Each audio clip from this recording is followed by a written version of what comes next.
This episode of the Grand Rising Show was brought to you by Autochthonous Assembly, where the real work gets done. Autochthonous Assembly is a gathering of the minds that do the work.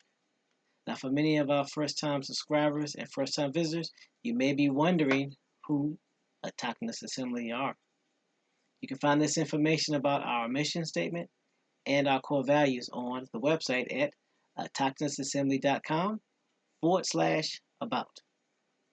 We are a nonprofit organization dedicated to raising up Indigenous American voices by using genealogy, also known as family history, or your family tree, which is the study of families and the tracing of their lineages and history. Genealogists use oral interviews, historical records, genetic analysis, and other records to obtain information about a family and to demonstrate kinship and pedigrees of its members. Our core values are the foundation of our company, which is essential to our success and serve as a lens through which we evaluate every business decision. Those core values are, but are not limited to, integrity, which is knowing and doing what is right; respect, which is treating others the way you want to be treated; responsibility, which is embracing opportunities to contribute; and servant leadership, which is serving the common good. Now, at Autochthonous Assembly, we have a couple of goals here. And our first goal and foremost of the reason why we do everything that we do is to ensure that we help you do your genealogy and connect back to your tribe and find out where you are from. Everything that we do from the standpoint of the Grand Rising Show and all the information that's posted on the website is dedicated to that one specific purpose, helping you find your genealogy, find your relatives, find your family so that you will know exactly who you are. And if you choose to, tie back into your tribe, whether that tribe is a Native American tribe, an American Indian tribe, whether it's allowing you to determine which house in Africa that you belong to, or what clan of Scandinavia or Europe or France that you belong to. Either way, our goal is to do just that, help you find out who you are so you know exactly where to start.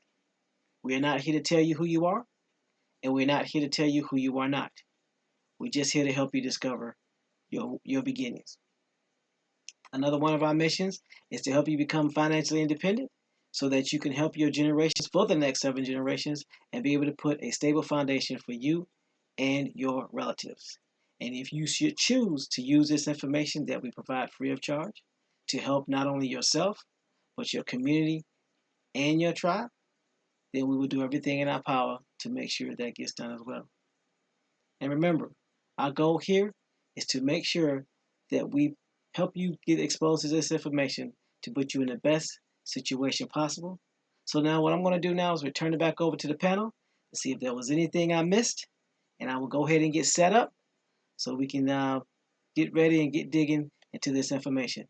Panel, take it away. Warning, warning, warning. Hard hats, pickaxe, shovels, boots required.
Rising, Grand Rising. Hopefully everyone's doing well this rising.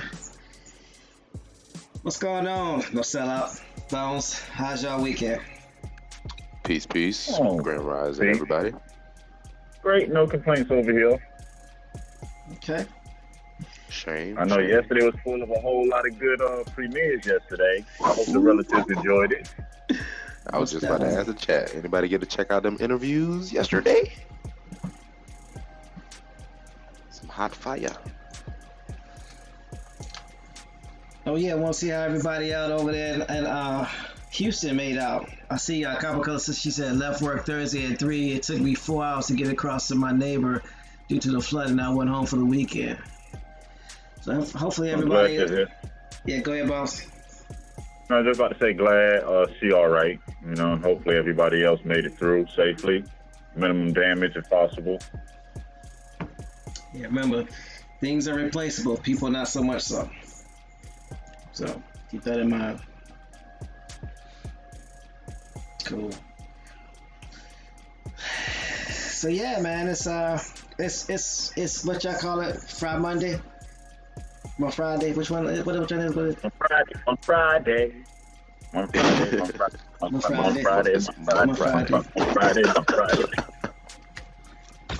Almost a weekend, TMH. It's almost a weekend. Almost a weekend. You know what? Almost. 4 more days. 4 more days. Okay. I might even participate in this. We weighing them down, y'all. We weighing them down. I can't do it. I can't. Oh, we thought we was weighing them down. I can't. I gotta hold out. David Corey says hot program. Exactly.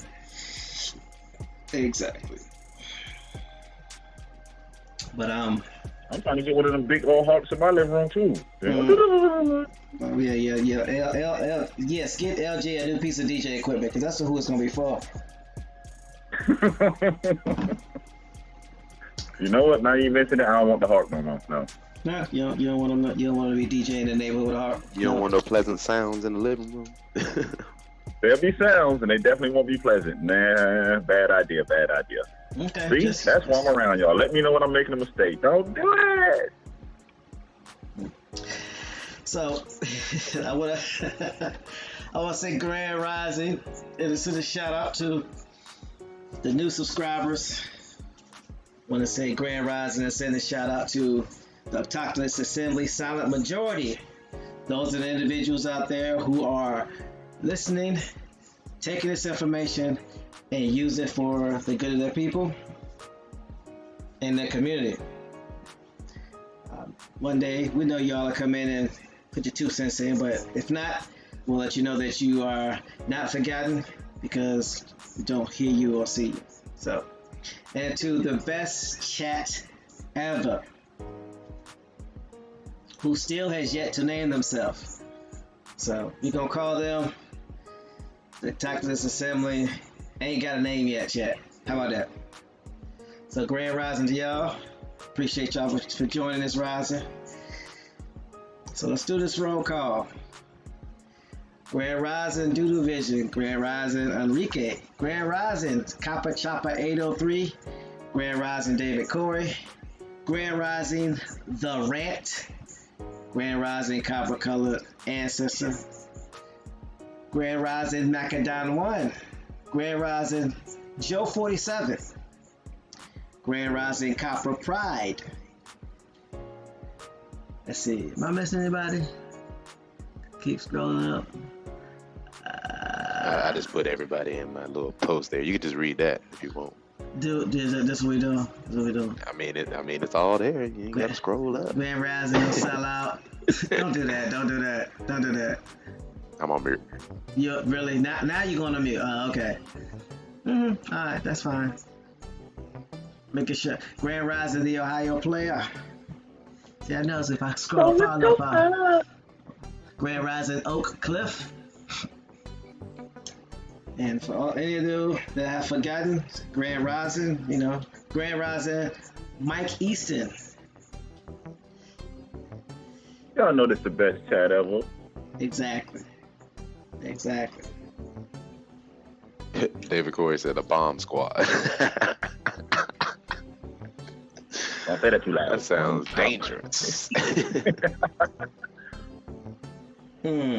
Yeah, I don't know if that's we promote no bombs over here. No bombs. No bombs. You know, the explosions that you hear are merely sound effects. That's what they are. They're sound effects. Sound effects only. For your listening pleasure. And for an added ambiance. Give us some ones in the chat if you can hear us okay, if everybody's volumes are good. 1 to the 2, to the 3, to the 4.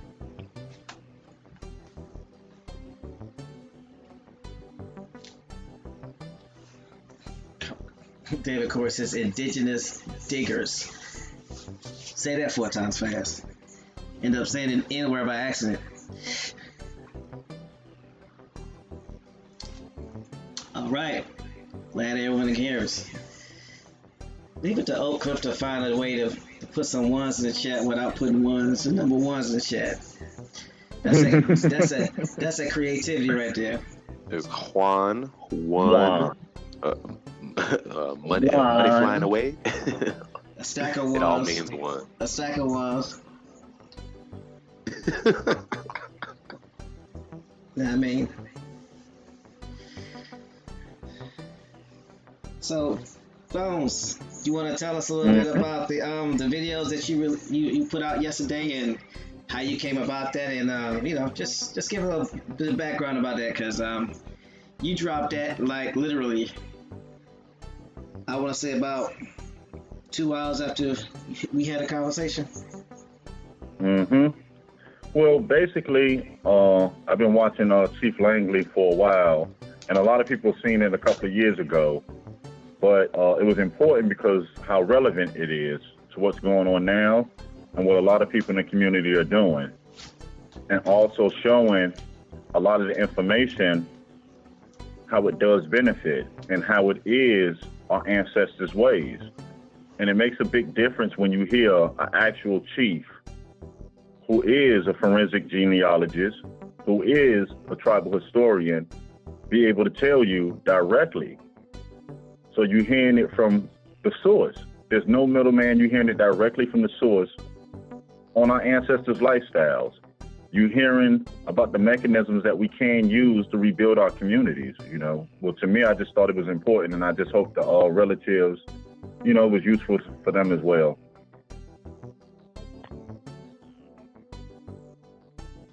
Yeah, it was very useful. And before you went and started playing the videos, you asked us in the chat, you was like, anybody ever heard of Chief Langley? I'm like, who was Chief Langley?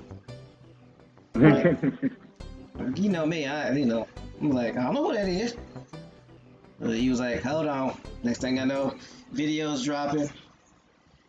People, of course, people in the chat. I was waiting for y'all to play that video. I'm like, how y'all know about the Chief Langley? I don't know about Chief Langley. Why I feel like there was a party and ain't nobody tell me? That's all I'm saying. You was working.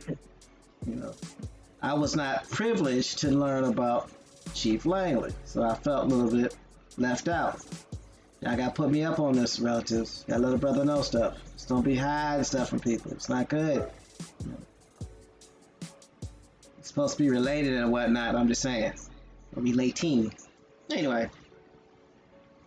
You know, and it also tied into the bills that we've been doing over the last couple of months, you know, that everything that we were digging through, it kind of helps when you hear people who've been living that lifestyle their whole life can validate what it is that you're reading off of paper or books or articles, you know?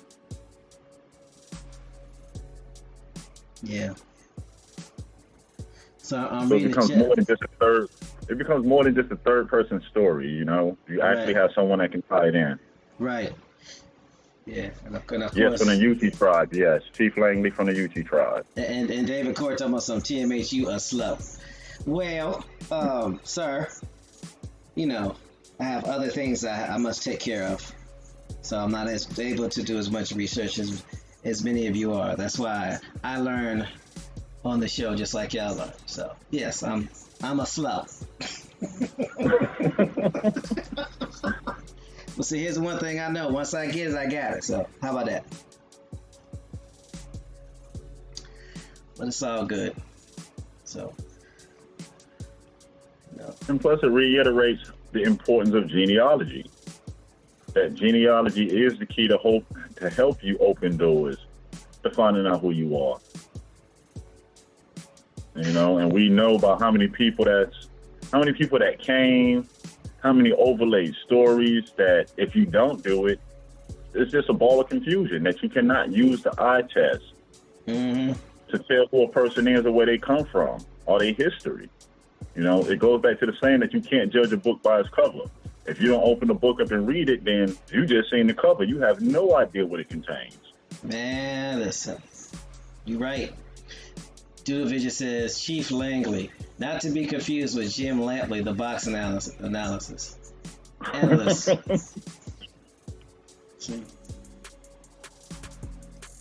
And the two, when you have Chief Langley saying some of the same things that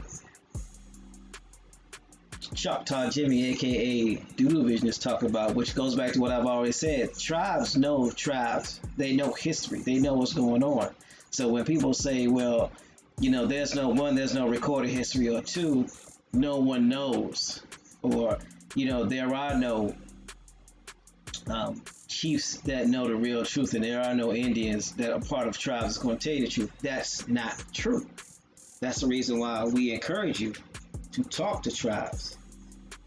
And, you know, people are starting to do that. That's why we was able to see that interview. You have individuals that's actually going to talking to actual tribes that are state recognized, may not be federally recognized, but they're state recognized. How many state recognized tribes are there, Bones?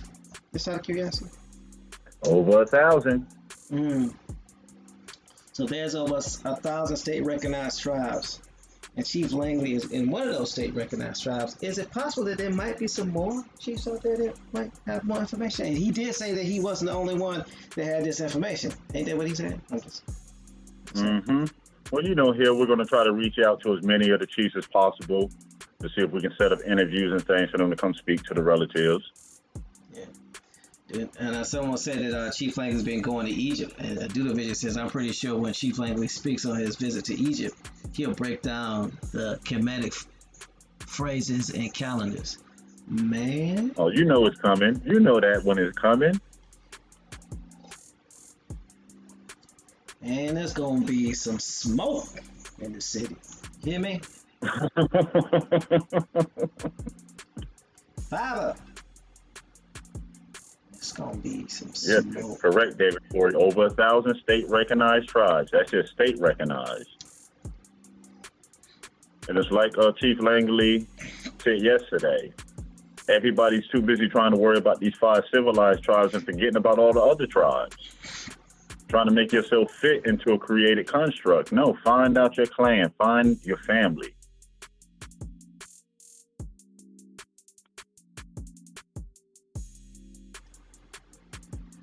I might handle your biz. Sure, I'll be well at the parent-teacher conference.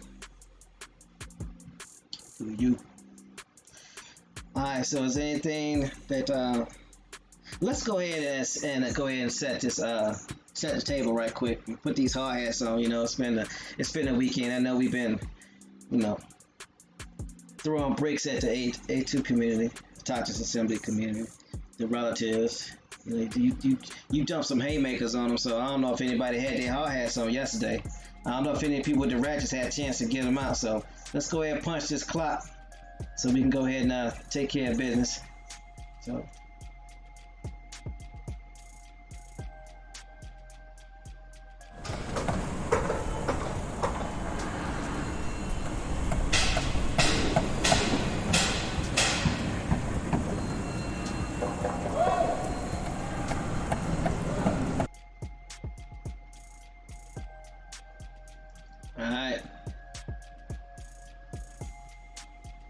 So hopefully everybody with ratchets can go ahead and start handing them out. Equipment, them helmets, them shoulder pads, the mouth guards, the knee pads, elbow pads, Somebody need to get on that backhoe. Somebody need to man that front end loader. Somebody need to grab some hammers, some shovels. It's time to get to work. So we left off Friday talking about the Kabali, right? Correct. Can you give a quick breakdown of the Kabali for those who may not have seen Friday's episode or might need to be catching up? Well, of course. With the Kabali, they are the original inhabitants of the area known as Maghrib, or who lived in the Iberian Peninsula. And what's unique about them, with these Berbers, that you can find a lot of them with blonde hair, light eyes, and blonde beards and pale skin. But also remember, they're the original inhabitants of what we call today North Africa. Some of them were considered Moors, some of them wasn't, depends on what they believed, depends on what area they were in at the time. Later on becoming what we know today as your Spaniards.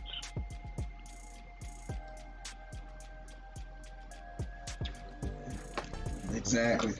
And let's see, Spaniards. Who are these Spaniards? Those wouldn't happen to be the individuals who were the inhabitants of the Iberian Peninsula. And then once the Roman Empire, aka the Ottoman Empire, came and took over, they called that place Hispaniola, which is where you get Spain from, because Hispaniola means Iberian Peninsula in Latin. You mean those people? Yep. Ah, okay. And of course, we must remind the good people out there that the area known as North Africa was originally not North Africa. And when the Ottoman Empire actually took over that area, it was just 2 states out of those 54 states of that continent formerly known as Africa. You know, the ancient ones called it Ethiopia. I'm gonna call it Ethiopia. You know, Mama called them Clay. I'm gonna call them Clay. Ethiopia, Corfu, Libya. Those were the original names as far back as we know. There may be some older names, but as far back as I know right now, the older names are the names I'm going to call that continent. Not the newer names, not the name that the fake grandpappy called it. I'm going to call it what the ancient ones called it. So, yeah, because it was El Andalus. Mm-hmm. What was Hispania? Yeah, Hispaniola, yeah. Then when the Ottoman Empire that many names. Yeah, so when the Ottoman Empire came over and took over that northern part of Libya or Ethiopia, they changed 2 of the states' names, just 2 of the 54 states' names. They were Algiers and Tangier, and they changed it to Africa. So it was basically North Africa and South Africa, for lack of better terms. And then 2,000 years after that, because that happened in the 700s, 2,000 years after that, then the whole name of the continent was changed to Africa.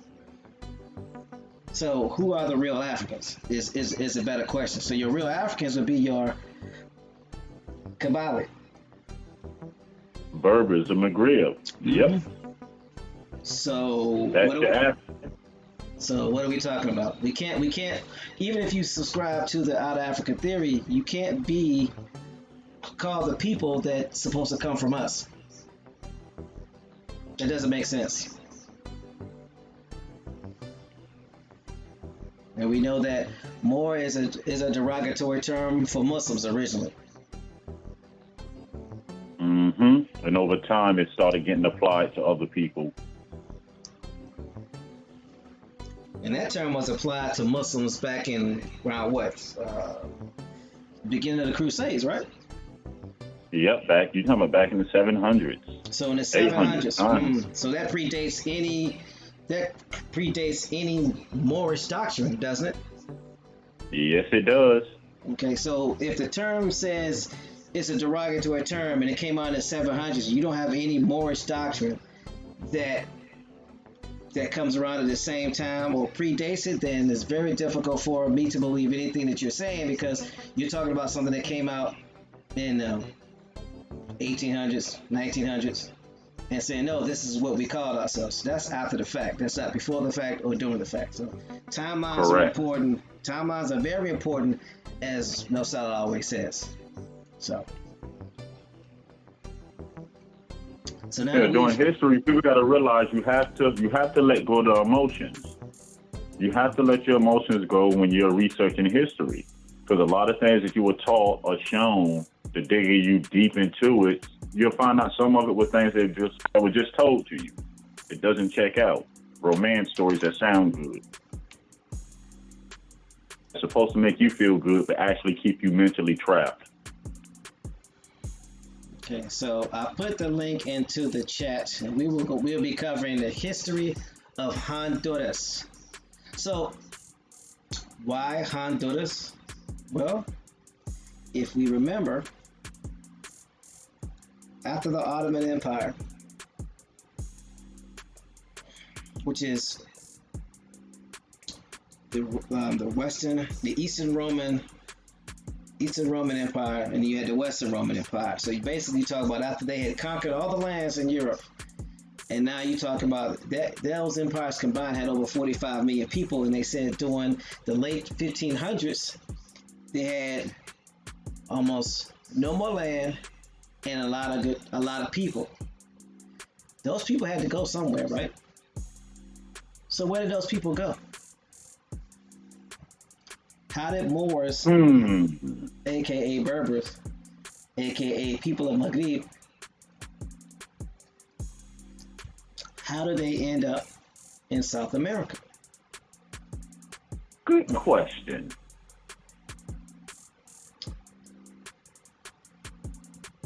Let's also remember the smallpox story that they tell you that wiped out a lot of Indians.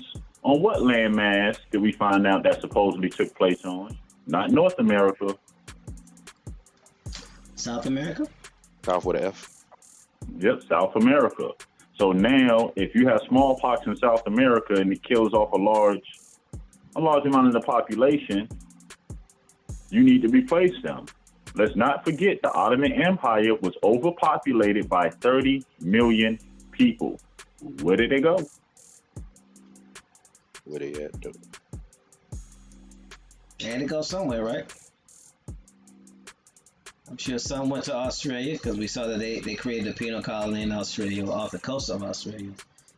An archipelago off the coast of Australia. Some they sent to, the western part of Africa after it got developed, because there was a desert and dry land out there in West Africa. And then some got sent south. So that would be your new Brazilian. Your created Brazilians, your created Spaniards are nothing but Iberians that happen. Iberians are Gauls that speak Spanish. Say it again, Bones. I don't think I heard you. Your Spaniards are nothing more than Iberians or your Gauls, who are Franks, that speak Spanish. Remember, Spanish is created. It shares loan words with indigenous American Indian tribes. It shares words with the Franks. It shares words with Arabic or Aramaic. So it shows you that these three cultures had to have some type of dealing with each other. If their languages, if they created a language based off of their three languages. I mean, Ladino, created by our ancestors. How did Ladino leave this landmass and spread around the world to become Latin? A word just didn't travel across the water by itself like, hey, then it ended up over there. Hey, somebody had to take it. True story. True story. So, no, Salah, were you able to get the link?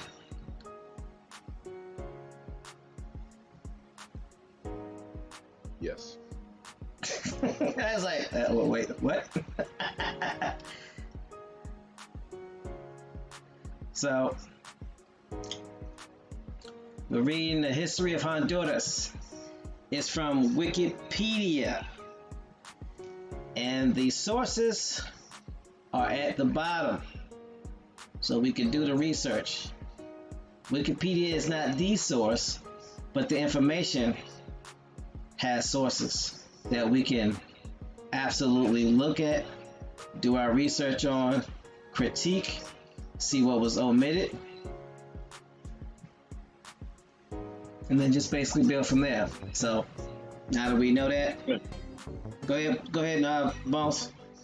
No, just adding on to what you're saying, that's why it's critical to read as much information as possible.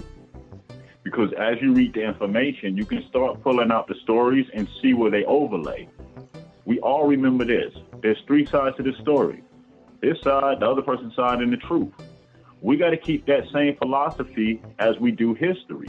Because you don't know the mindset of the writer, and Chief Langley said it perfectly. Once you know who the writer is, you find out where the writer got his information from, and you research that information. If you don't know the angle or the narrative that the writer was trying to push, it can lead you far astray if you don't know the source where that information comes from. He was talking about sources too, wasn't he? I mean, congressional records, laws that's dated. Think about it, they recorded the time, how long they was in these congressional meetings, what was said, who agreed, who objected. All this stuff is documented. Yeah, when y'all get a chance, look up constitutional laws.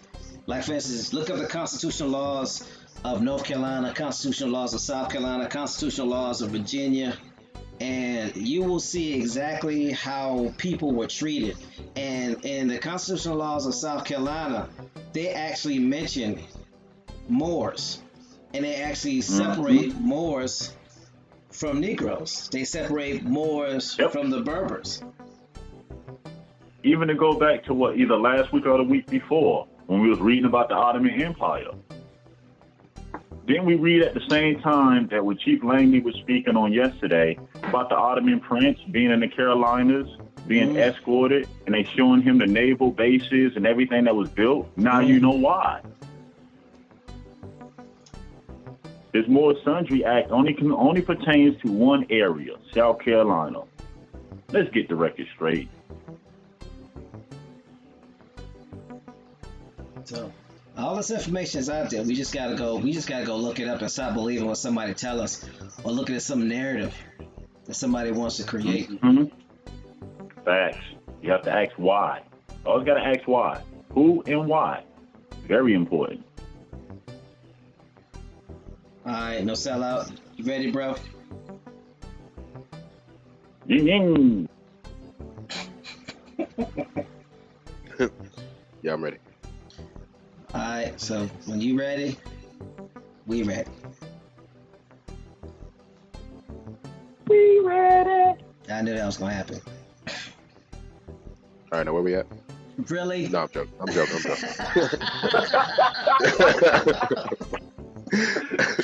That was well needed. Right on time. All right. Okay, all right. Honduras. A bunch of D's. Was already occupied by many indigenous people when the Spanish arrived in the 16th century. Really? That's how we're gonna start this already. Already. Many. They didn't say a couple, a few, many. Come on, man. Already. It says already occupied by many indigenous peoples when the Spanish arrived in the 16th century. So that means that must be. Go ahead. If they put as many people there already, how can you discover something that somebody owns? I'm just asking. If somebody come in your house, somebody discovered an empty house. You discovered a hole in your chest. Man, I was at work. You stupid. Non-violent. I mean, but if you think about it, when you put things in proper perspective and take it from a perspective of how you would look at it today, somebody comes, you mind your business. You see somebody going to your neighbor's house. You know your neighbor just went to work, and then somebody come up and then they put a flag on your neighbor's property and be like, "I discovered this house." What? No one's here, so it's mine. Man, you'll go sit your tail down somewhere. You better. You know what? That reminds me of a conversation I had with my children over the weekend. Right. I take money out my pocket. I sit it down on the coffee table. My daughter pick it up and be like, Daddy, look what I found. Hold on, it wasn't lost. I found it there. What you talking about? Like, but children becoming Europeans in front of me. No! Bunch of corn planters. Did you call them corn planters? Didn't he switch up his whole neighborhood to look like and act like the European? Yes, he did. Yes, he did. Yeah. Yes, he did. Don't be a corn planter. Don't be a corn planter, y'all. Unless you're just planting corn for real. Yeah. You can plant corn, but don't be a corn planter. There you go. Big facts. There you go. For those of y'all that are lost, just go back and check some of the episodes when we went over Indian history like 2 months ago. Doodle Vision said those corn cobbers. I think I called them that last night. You children of the corn, you. Grand Rising LJ Free. Thanks for catching the cab this rising. Grand Rising Mr. TJ. Skirt. So we are on Honduras, and we've only got to the first sentence, and it says it was already occupied by many indigenous people when the Spaniards arrived in the 16th century. Now remember, putting this in this proper perspective, I know, stop with the P's, no sell out. Put it in this proper perspective. 1600s is when the 1600s, which is late 1500s, that's when the Ottoman Empire, Eastern Rome, the Eastern Roman Empire, and the Western Roman Empire was overpopulated. There was no more land, and they had a total of at least 45 million people. So now they gotta find some way to put all these people. So they started sending them elsewhere. One of those elsewheres was South America. So they gotta go scout it out to see if this is a good place.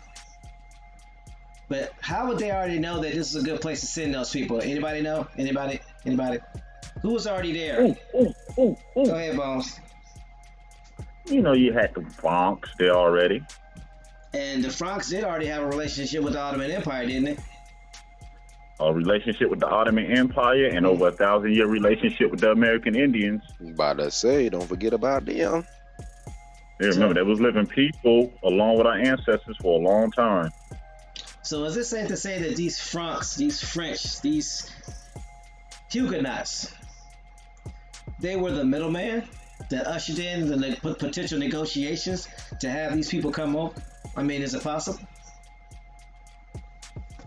Yep, strong possibility. Somebody had to know they was coming.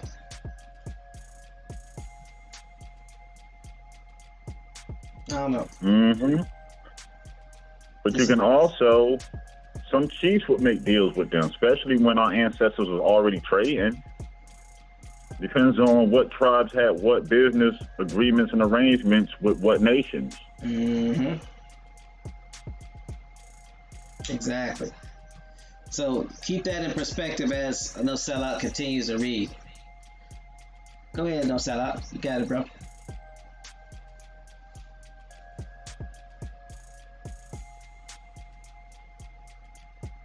Sentence 2, correct? Okay. Yeah. The western central part of Honduras was inhabited by the Lencas. The central north coast by the Toll, and the area east and west of Trujillo by, is that right? Yeah, Trujillo by Peck or Paya, the Maya, and the Sumo. So that is the Lencas, the Toll, Trujillo, Peck or Paya, the Maya, and the Sumo. These autonomous groups maintain commercial relationships with each other and with other populations as distant as Panama and Mexico. Stop. I will.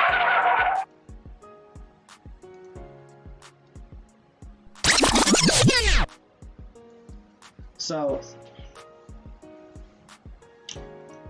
the western central part of Honduras was inhabited by the Lencas. So, who are the Lencas?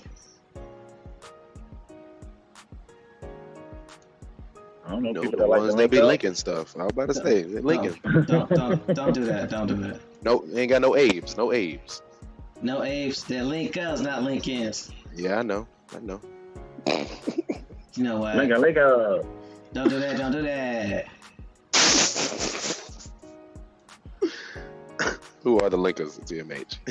I am putting it in the chat for further review. So, the Lenca. The Lenca are a Mesoamerican indigenous people of southwestern Honduras and eastern El Salvador in Central America. They once spoke the Lenca language, which is now nearly extinct. Quick question. How's it nearly extinct? Meaning they don't have many people that speak it anymore? Maybe they don't teach it, and there's only a few that speak it. Okay. Yeah, it's probably like a cultural thing to where only the family members of these people that remain speak it. Something that's passed down. Okay. In Honduras, the Lenca are the largest indigenous group with an estimated population of 100,000 El Salvador's. Lenca population is estimated at about 37,000. Okay. The pre-conquest Lenca had frequent contact with the various Maya groups, as well as the indigenous people of the territory of present-day Mexico and Central America. The origin of Lenca population has been a source of ongoing debate among anthropologists and historians. Research has been directed to gaining archaeological evidence of the pre-colonial Lenca. So we know that they were here before the colonizers got here. That's pretty much all you need to know right now at this particular point. There were people here before the colonizers got here. That's one group, it's called the Lenca. Okay. Then you have the Toll, right? Or Tall. Who are the Tall?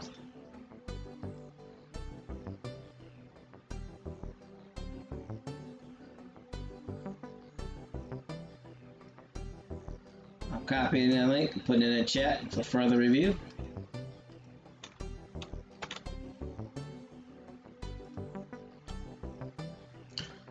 The Tall, the Talupan or Chicake people are an indigenous ethnic group of Honduras primarily inhabiting the northwestern coast of Honduras and the community of Montaña de la Flor in central Honduras. The Chicake are an agrarian people who raise beans, maize, and sweet and bitter manioc, and also fish, hunt, and raise livestock. They are polygamous. Culturally, they are similar to the mosquito, not to be mistaken with mosquito, and Sumo people. This says in the 19th century, Roman Catholic missionary Manuel Jesus de Sabidian encouraged many Chicake to assimilate into mainstream culture, selling villas, and grow maize. The other Chicake who maintained their traditional lifeways, lived in Montaña de la Flor, and ultimately the Honduran government guaranteed them a 760 hectare reservation. So in the 1900s, 19th century, 1800s, they started growing maize for the Roman Catholic missionary. So that's more commerce, right? Go figure. Yep. Money, money, money, money. So then we have the peck. Or the peck.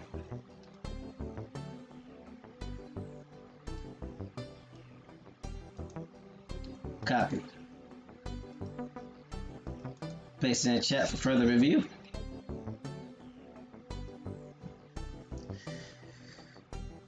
The Peck, or the Pech, are an indigenous people in the northeastern Honduras, previously known as the Paya.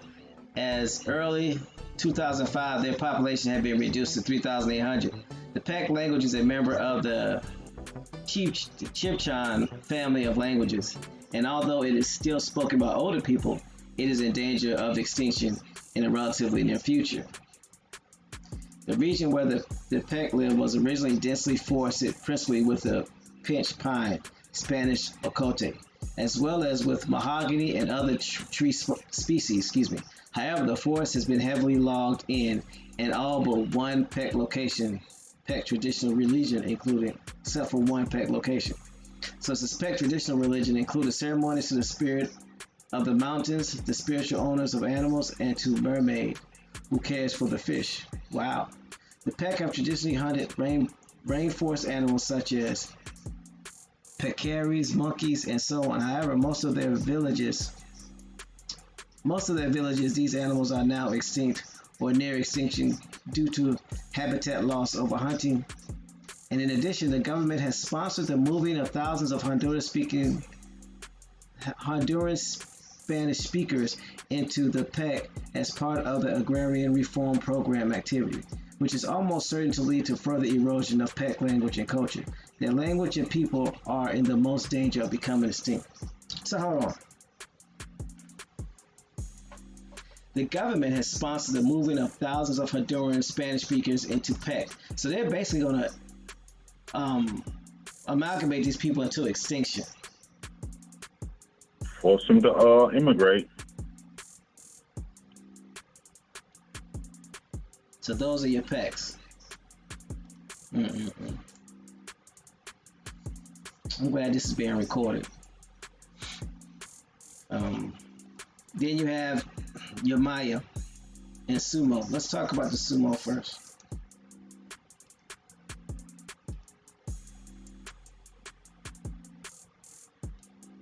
So I want to give us a proper perspective of who these people are, because it's like they make it seem like none of these people ever existed before the Spanish got here.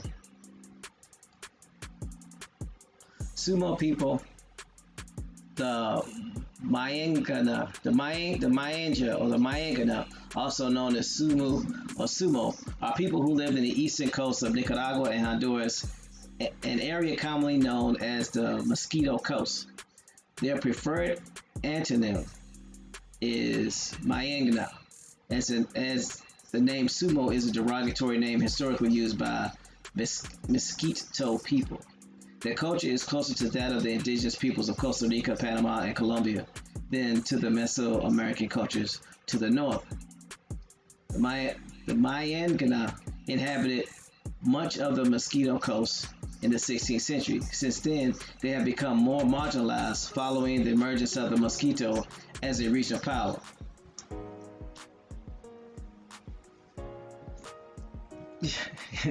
LJ Free says, mermaids, you say? Are we talking sirens or sirens? It's a good question. So, I wanted to touch on something right quick, because these people are called Sumo or Somo by another tribe as a derogatory term. Again, who names you? Now they say that their preferred antonym is Mayangna, but you hear them talked about as Sumo people in the text about Honduras. Again, these colonizers, these recessive beings, will use a derogatory term to describe a people and then tell you in the term that they prefer to be called this, but we're gonna call them that. Which goes back to what we talked about, what we have been saying.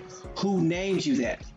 If these Mayangna people are prefer to be called Mayagma and not Sumo or Sumo, why are we calling them Sumo or Sumo when they prefer to be called something else? That's the arrogance and that's the hubris of the government, of the colonizer. We know what you call yourselves, but we're going to use a derogatory term that another tribe calls you, which does what? Creates and grows animosity between tribes. They think they slick. But that's just something to think about. Who named you that? That's always a question that you want to know. Where did the name come from? So I just wanted to point that out. So these are the Mayagna.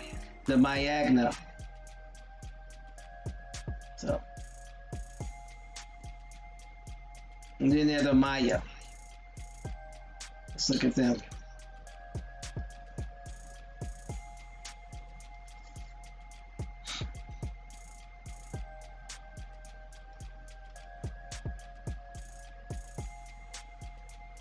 Mayan civilization. Let science tell you they got abducted by aliens, or no one knows what happened to them. How's it that no one knows what happened to them? But you can tell me that no one knows. So are you telling me that you know? Just a thought. So I dropped a link in the chat for further review. It says the Maya civilization was a Mesoamerican civilization developed by the Mayan peoples and noted for its logosymbolic script, the most sophisticated and highly developed writing system in pre-Columbian Americas, as well as for its art, architecture, mathematics, calendar, and astronomical system. Astronomical system. The Mayan civilization developed in an area that encompasses southeastern Mexico, all of Guatemala, and Belize, and the western portions of Honduras and El Salvador. This region consists of the northern lowlands encompassing the Yucatan Peninsula and the highlands of Sierra Madre, running from the Mexican state of Chiapas across the southern Guatemala and onwards into El Salvador, and the southern lowlands of the Pacific littoral plain. That's a lot of territory. So here's the thing that I find interesting. They can tell you that this civilization, the Mayan civilization, was responsible for some of the most sophisticated mathematics, calendars, astronomy, art, and architecture, but they can't tell you what happened to these people, even though these people were here before they disappeared. So the Mayans were here when the French got here, and the Mayans were here when the Spanish got here. But you don't know where they went. Does anybody find that ridiculous, or is that just me? What do you mean you don't know where they went? What do you mean you don't know what happened to them? Anyway, Well, they know. They just don't want you to know. That's my point. People, it's amazing how our academia society goes, well, no one knows. So how do you know? Well, because it's what the scientists say, but no one questions scientists. Okay. Scientists have never been wrong. There was once a scientist. All these theories, all these educated. Yeah. Look, there was once a scientist that was ridiculed when he said that the reason why the majority of the illnesses was because doctors didn't wash their hands. He was ridiculed. So much so that they put him in an asylum and they made him a heretic. And then over 200 years later, if I'm not mistaken, then they say that he was right. But science is never wrong. Even look at the archaeologists that been telling people for years, was digging out there in South America since the 1970s, that there's civilizations up under the rainforest. They got covered up. They laughed him out of his profession just to turn back around in 2017 to realize he was telling the truth all these years. But science is never wrong. Scientists are always right. Archaeologists are always right. Anthropologists are always right. No, they're men with a degree of philosophy and belief. Just saying. You can't be a scientist if your mind is only locked into one way of thinking. That's not how science works.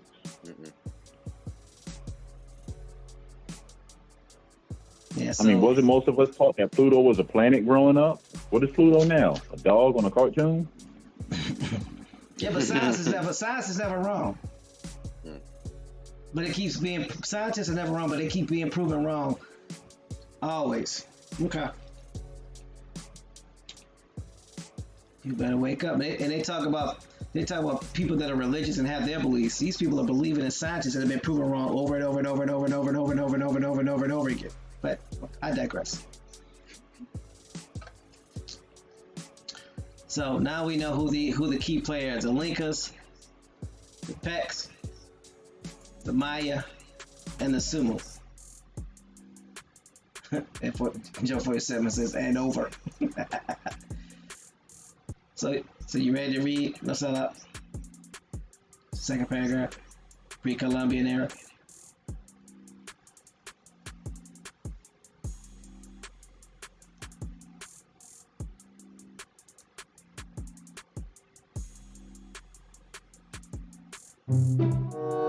Oh, mic check. Yeah, we here. All right, here I go. Archaeologists have demonstrated that Honduras has a multi-ethnic prehistory.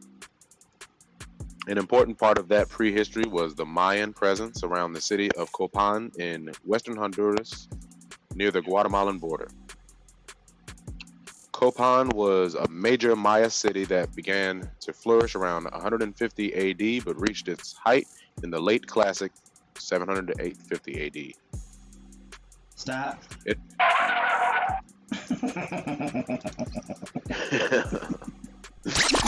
It is a one-syllable word, and I barely got it out. Only 2 letters in it. I got it. All right. I'm gonna stop. Let me go ahead and share my screen right quick.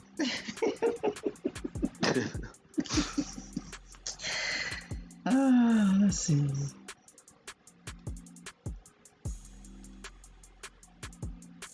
Nope, that's not it. Wrong one. There we go.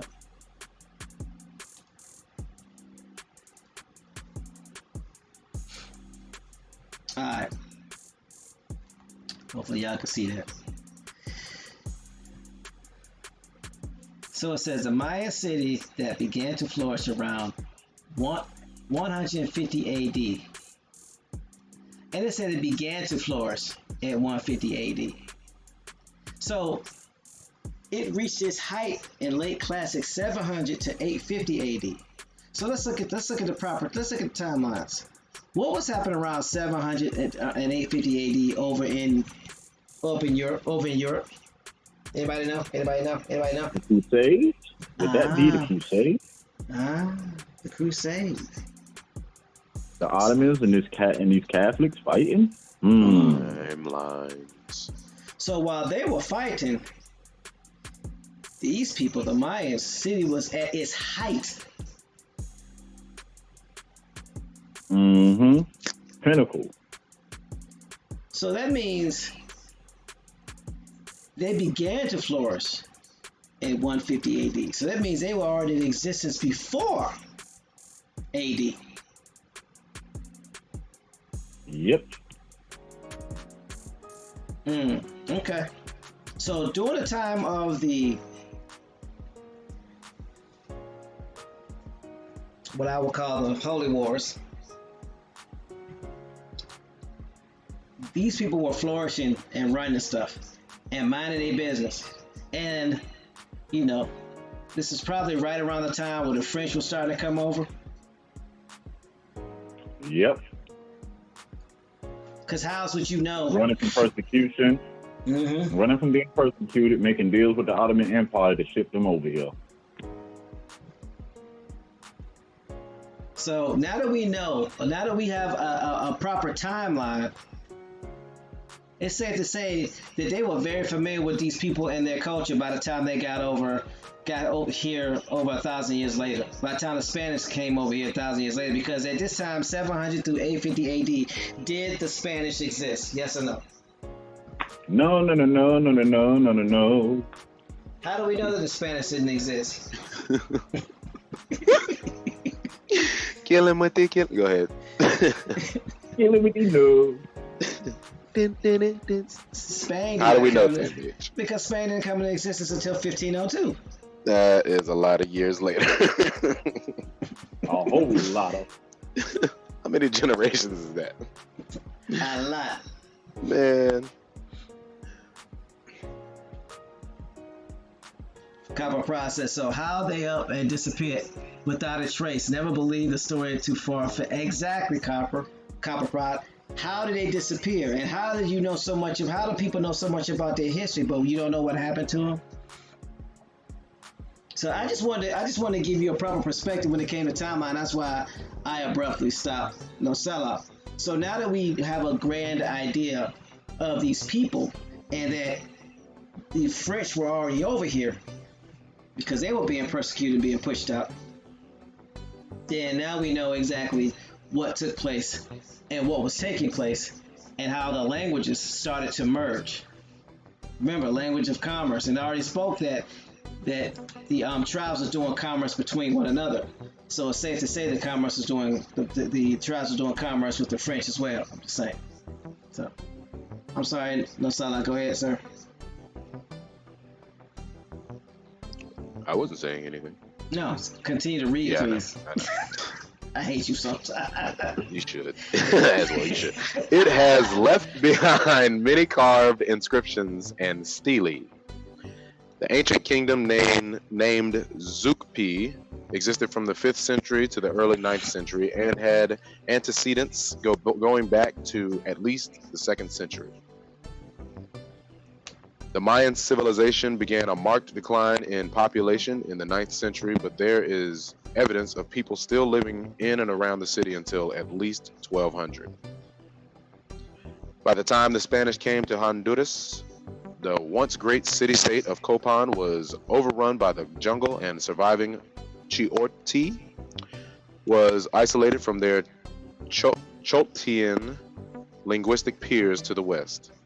The non-Maya Lencas were then dominant in western Honduras. Stop. Hold on. Come on, man. For real. So they gonna sit there and say it began a marked decline in population in the 9th century. 200 years after their peak, it began to decline. But there is evidence of people still living in and around the city until at least 1200. By the time the Spanish came to Honduras, the once great city-state of Copán was overrun by the jungle and the surviving Choltian. So, what happened to these Maya between 1200 and almost another, 400 years? Or 300 years before, but basically 400 years before the Spaniards got there. What happened? Introduction of smallpox. Who introduced the smallpox? Some Spanish pigs. Oink, oink. That's how they spreaded it, through the pigs, livestock. Man. But if that's the case, and the Spaniards didn't come over here, then their timeline is a lie. So the sharp decline did not come until after the Spaniards got here in the late 1500s. Yep. So they're trying to create a narrative. Exactly, El Capitan. He says Iberians, not Spaniards. Thank you. These Iberians got here after the fact. No, you caused the Great Decline. So you're trying to change the timeline. So it doesn't appear like you came and just took somebody's stuff, like you've been doing. And then it was like, oh, we just came across this overly ran population, and then we started to go north, and we ran into some people. No, stop lying. Facts. Stop lying. Stop lying. Where my soundbite at? Where that soundbite at? Fronting like you death defying. Need to stop lying. Mm-hmm. Why you always lying? Grand Rising, Celestial Love. Hope you're doing well. Hope you got some good rest. LJ Free says the Mayan society split up and moved according to either being on code and on which created two different populations. The remnant always remains, even though not often spoken about by historians. That's facts, LJ. And remember, what Indian culture did these Europeans hijack? Didn't they replace the Inca rulership? Mm-hmm. Didn't the Incans start invading all these other tribes? Were the people that were considered to be the new Incas started invading these tribes?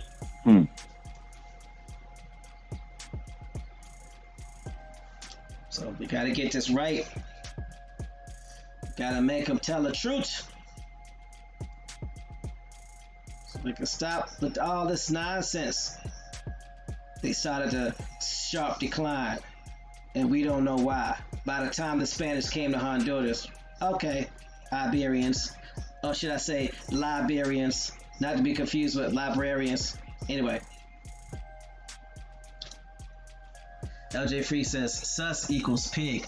Sausage come from pigs. A man's member is sometimes referred to with the same verbiage. What is really being said with this story?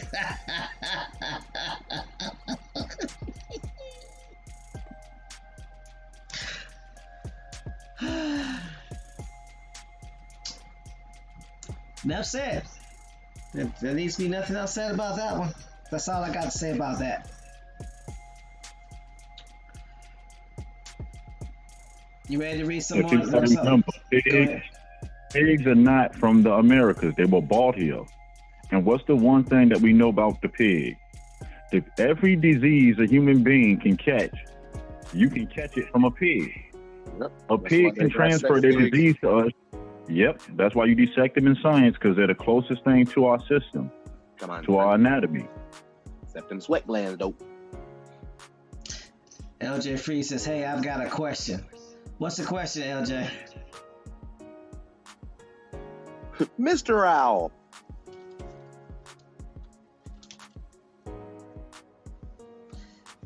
So why she's swine flu. Free, get on the call. So that's right. Mr. CJ said a pig heart transplant. Somebody has some people. Yep. You said read it again. Read what again, Free?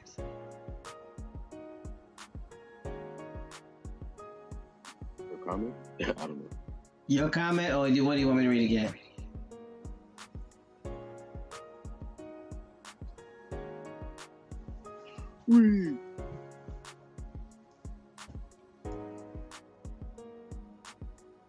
She says, I didn't say I have a question. I said I have questions. That's all. Really?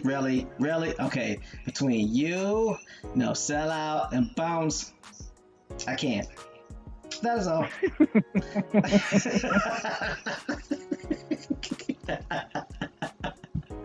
Carry on. Thanks. Appreciate you. Good looking out. She. Nothing to see. Keep it moving. I know, right? I know, so you ready to read some more, bro? Yeah, yes, I am. Right now? Yes, please. Conquest period. Honduras was first sighted by Europeans when Christopher Columbus arrived at the Bay Islands on 30 July 1502 on his fourth voyage. On 14... Conquest. Oh, that's why I didn't see it. I'm sorry. Go ahead. You was right.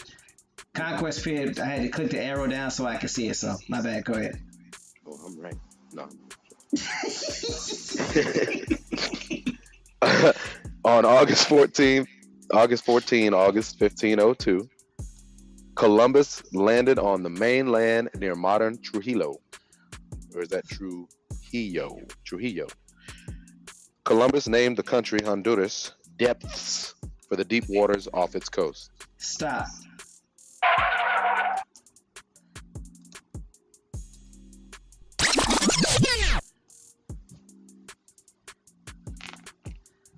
Now, hold on.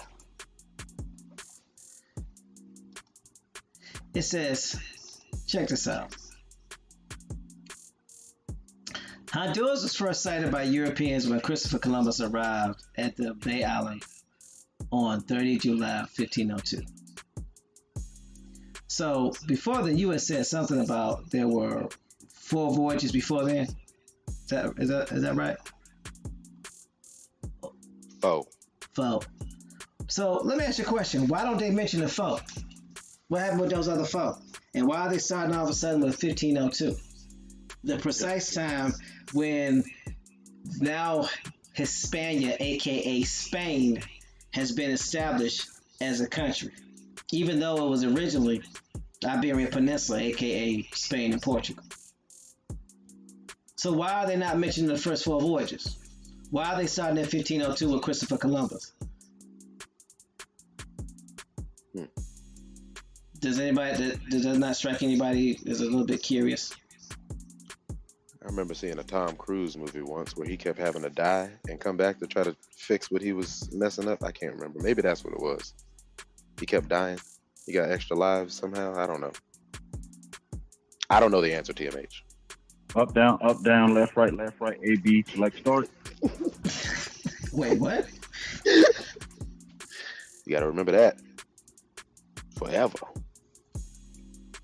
I don't know. I was just trying to help out. Maybe he used that contra cheat code for them extra minutes. I'm just saying. He had to somehow. Mike Giesen said because they were getting their butts kicked. But when we looked at the history from the Ottoman Empire, there is no mention of Christopher Columbus ever. Doodle Vision says his girlfriend shot him. Don't forget that. Wow. Yeah, but the Roman Empire doesn't mention him. They don't mention him going anywhere. The first person they mention is Herman Cortez in 1524, which makes sense because if you're going to be flying under the Italian flag, and Italy is now no longer up under the control of France, and it's under the control of Spain, that would make sense. 1524 will be the date that you chose. I'm just saying. That's just my 2 cents. I just wanted to point that out. They're not talking about 1492, and then they're saying 4 voyages, but they're not talking about the 4 voyages.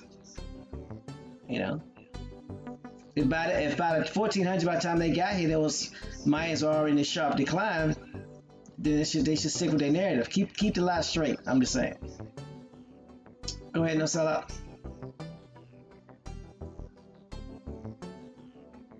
Right. In January 1524, Hernan Cortez directed Captain Cristobal de Olid to establish a colony in Honduras.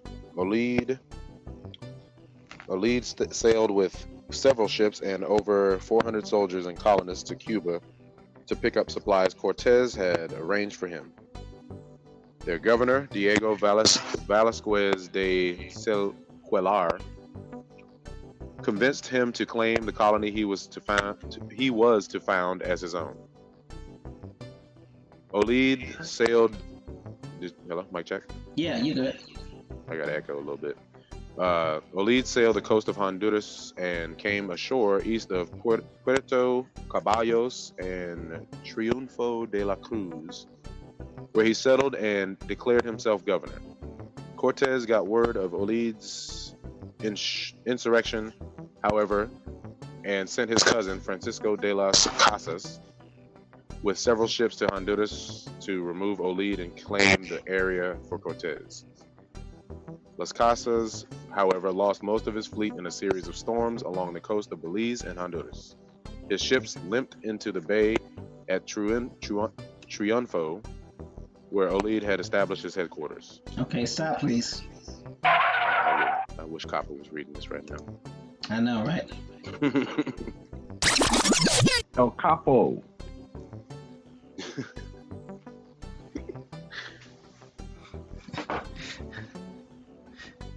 So LJP says because in the 1400s and 92, Columbus sailed the ocean blue. Right. Somebody don't interfere with programming.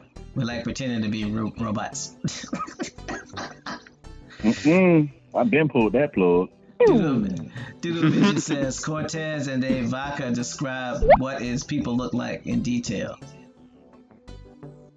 Something to think about. Yeah, I posted the Those information. don't count as primaries, James. I posted the information on the chat on the animal that was in the Americas that they will identify as a pig. But if you look it up, it's pig-like. It's closely related to the pig, but it's not a pig. It's pig-ish. Pig-ish. Yeah. Friday-like. Yeah, what ended up happening is this animal and the pig that they bought end up where the pigs got wild, spread in smallpox, made it with this animal, and that's where you get razorbacks from. Wow. Yeah. Remember, natural pigs, they have skin, they don't have the fur like the bulls. Mm-hmm. Closely related, but different animals. Dude video says, did you say primate? No sellout? I said primaries, but that's close. I did not say primates. Let's not get into the monkey talk. LJ Free says, if pigs aren't enough, how we have skunk pigs? She said razor bumps. I can't. Look, I can't see, y'all can't hear. We make a great team. Anyway, let's move on. All right, where we at? When Las Casas arrived at Olid's headquarters. When Las Casas arrived at Olid's headquarters, a large part of Olid's army was inland, dealing with another threat from a party of Spaniards under Gil Gonzalez Davila. Nevertheless, Olid decided to launch an attack with two caravels. Las Casas returned fire and sent boarding parties to capture Olid's ships. Under the circumstances, Olid proposed a truce. Las Casas agreed and did not land his forces. During the night, a fierce storm destroyed his fleet and about a third of his men were lost. The remainder were taken prisoner after 2 days of exposure and no food. After being forced to swear loyalty to Olid, they were released, but Las Casas was kept prisoner and soon joined by Gonzalez, who had been captured by Olid's inland force. All right, you can continue to read, please. The Spanish record two different stories about what happened next. Antonio de Herrera y Tordesillas, writing in the 17th century, said that Olid's soldiers rose up and murdered him. Bernal Diaz del Castillo, in his verdadera Historia de la Conquista de Nueva España, says that Las Casas captured Olid and beheaded him at Naco. In the meantime, Cortez marched overland from Mexico to Honduras, arriving in 1525. Cortez ordered the founding of two cities, Nuestra Señora de la Navidad, near modern Puerto Cortez and Trujillo, and named Las Casas governor. However, both Las Casas and Cortez sailed back to Mexico before the end of 1525, where Las Casas was arrested and returned to Spain as a prisoner by Estrada and Albornoz. Las Casas returned to Mexico in 1527 and returned again to Spain with Cortez in 1528. Stop, please. I shall.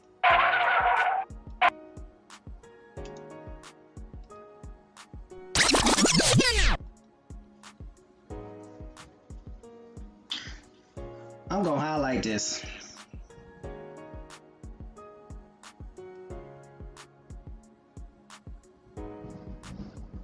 If this is not a hint of lectio difficilior, I don't know to tell you.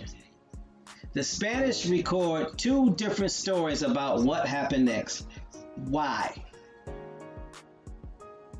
And if they want to do that in instances of their interactions with one another, then there's no doubt that they'll do it with what happened to our ancestors. Yeah, won't nobody here. We got there, won't nobody there. So they're admitting that they will create stories to fit their narrative right in Wikipedia. Wiki.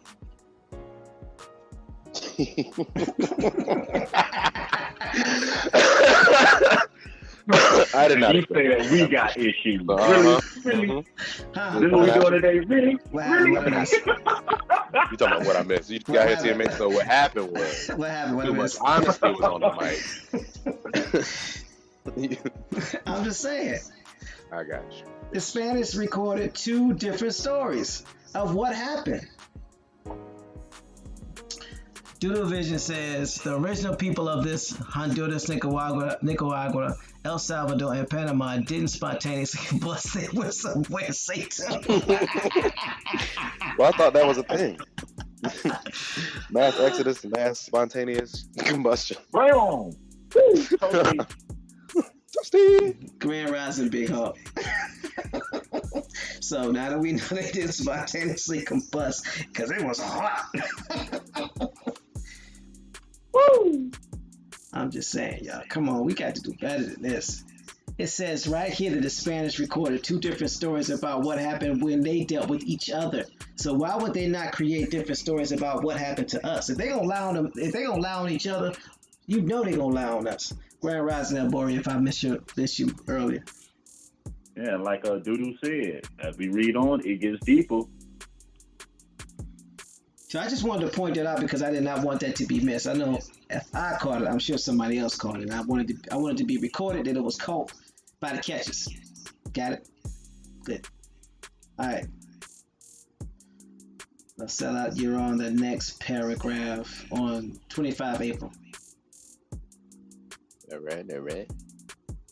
On 25 April, 1526, before going back to Mexico, Cortez appointed Hernando de Saavedra, governor of Honduras, with instructions to treat the indigenous people well. And I want to read that again, actually. On 25 April 1526, before going back to Mexico, Cortez appointed Hernando de Saavedra, governor of Honduras, with instructions to treat the indigenous people well. On 26, now you understand why they were. Hold on a second. Now you understand why they're kicking him out. They're kicking him out because he believed in treating the indigenous one way, and the Spanish population believed in treating them another way, as you'll find out as we go deeper. On 26 October 1526, Diego Lopez de Salcedo was appointed by the emperor as governor of Honduras, replacing Saavedra. The next decade was marked by clashes between the personal ambitions of the rulers and conquerors, which hindered the installation of good government. The Spanish colonists rebelled against their leaders, and the indigenous people rebelled against the Spanish and against the abuses they imposed. Hold up right there. Uh-huh. As you can see, this is where the turn is starting happening. Because what was the leader instructed to do? Treat the people well. And we also know by the kings and queen letter, King Fernando and Queen Isabella, that was the same command that they gave, to treat them fairly. But the people that came in, they seen the opportunity for wealth and greed. No longer having to follow a monarchy, they can be kings themselves now. Grand Rising, Pamela Hall. Peace, Pamela. And as you read, you will see people started trying to seize power for themselves. I mean, but that's critical. That's crucial because at the end of the day, it's hard to. You figure by the time you gotta realize they weren't. There was no telephone systems, so things had to be relayed by mail and some form of written documentation, which had to be sealed, and that stuff takes time. Months at this time, if it didn't get jacked on the open seas. Grand Rising Golden Moon, aka KD. He said, "What I miss, Daddy Daycare." Who's Daddy Daycare?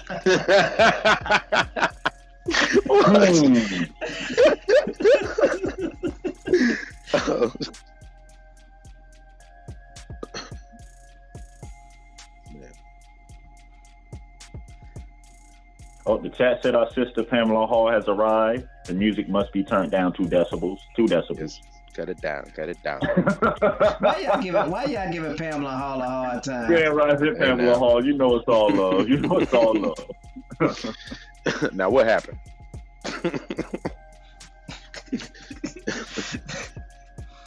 LJ Free says, "We are here now, figuring out together. Cab backwards is back.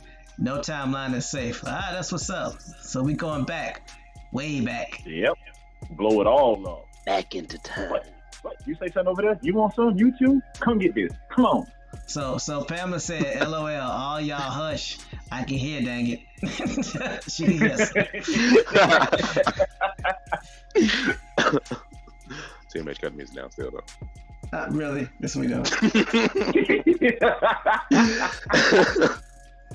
If Miss Pamela Hall don't say cut it down, ain't. And I ain't talking about the TV show.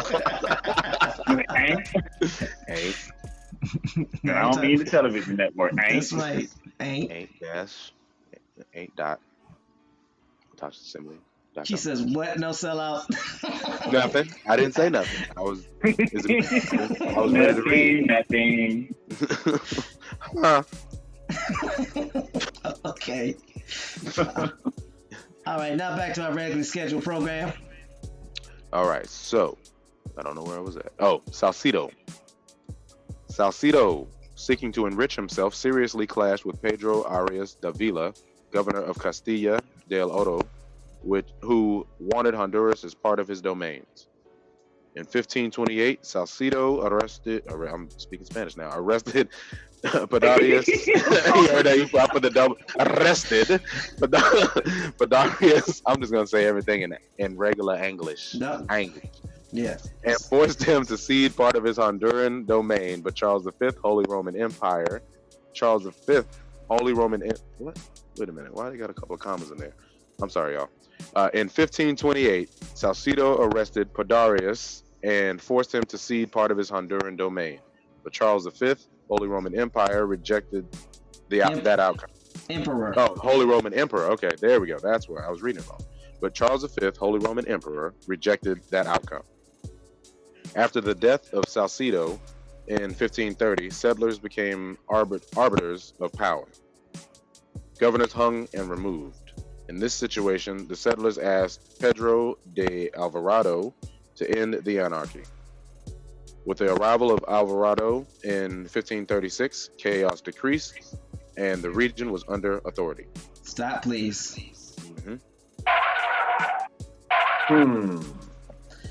So, I'm gonna send a shout out to Born Free and Marlon P. Rising Born Free. Marlon P. If I missed you early.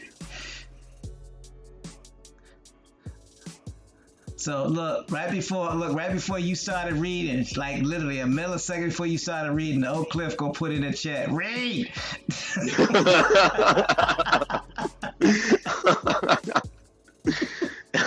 I felt it. That's why I started reading. I'm sorry. Then she gonna throw that on the street. Then Oak Cliff gonna throw up a stop sign. Stop. Think about it.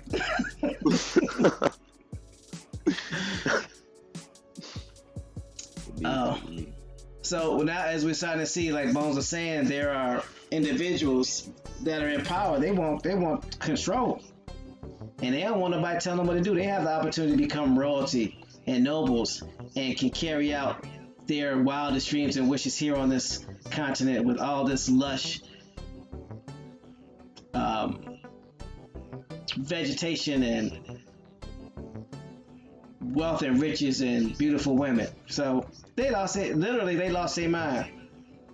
You know, like that phone call. You see, they were hanging. They started hanging their governors, taking their seat. Look, like that phone call in Harlem Nights. Put your mom on the phone. Yeah. Hey, it's Richie. I ain't coming home no more. No more. Matter of fact, I don't even know what home is no more. You staying here. Exactly. That's right, Oak Cliff. Sunshine. Sunshine got to him. Hey, that sunshine got him.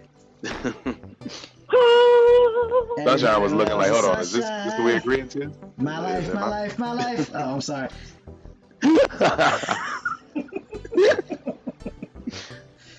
What's really going on here? TMH, really?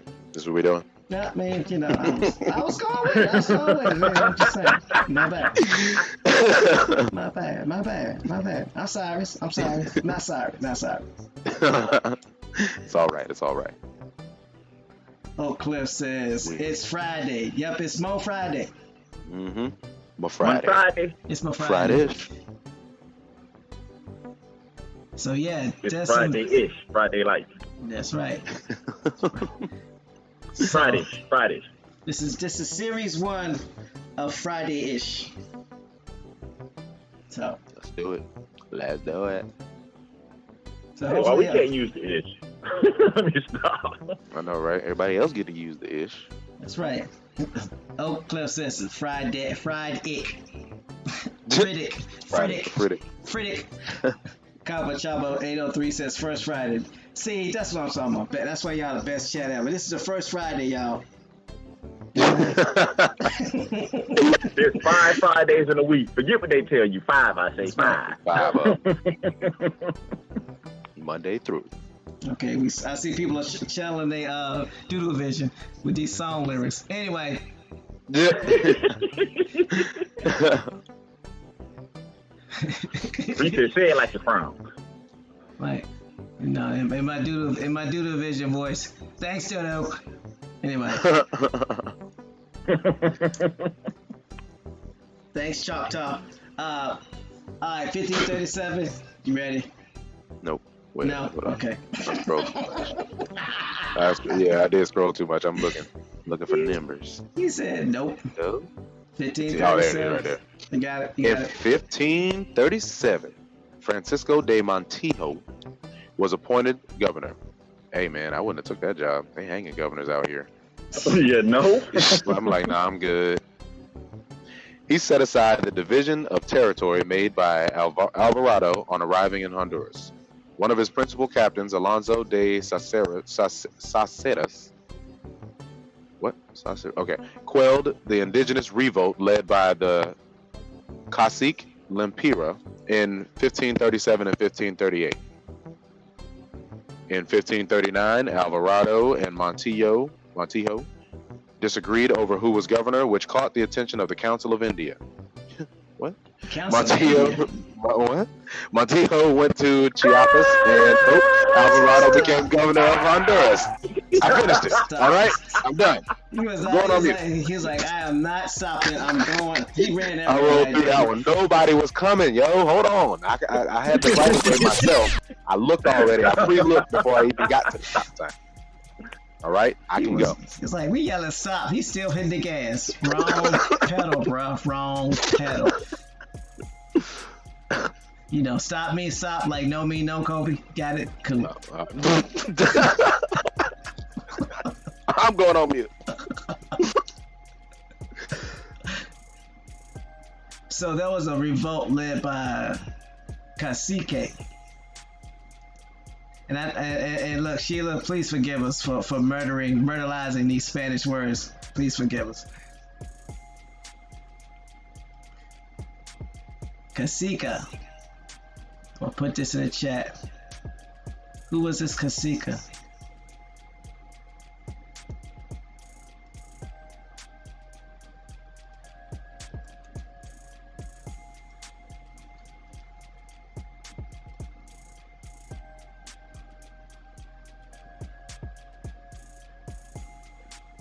Might check 1, 2. Yep. So, Cacique. Do y'all see this? You click on the Council of India. That's where we at. I clicked on Cacique. Yes. No, I haven't clicked on that. I clicked on Cacique first because I wanted to. David Corey says, "Yeah, y'all be butchering these Spanish language. I'm sorry, I can't. You know, I'm working on it." Cacique is Iberian Spanish. I put in the link for Cacique because I wanted to know who they were and why there was a vote. So it's Iberian Spanish. Do y'all see that? Y'all should see that. I gotta highlight it. Iberian Spanish, just so y'all know that we are not creating narratives over here. Latin American Spanish, Portuguese.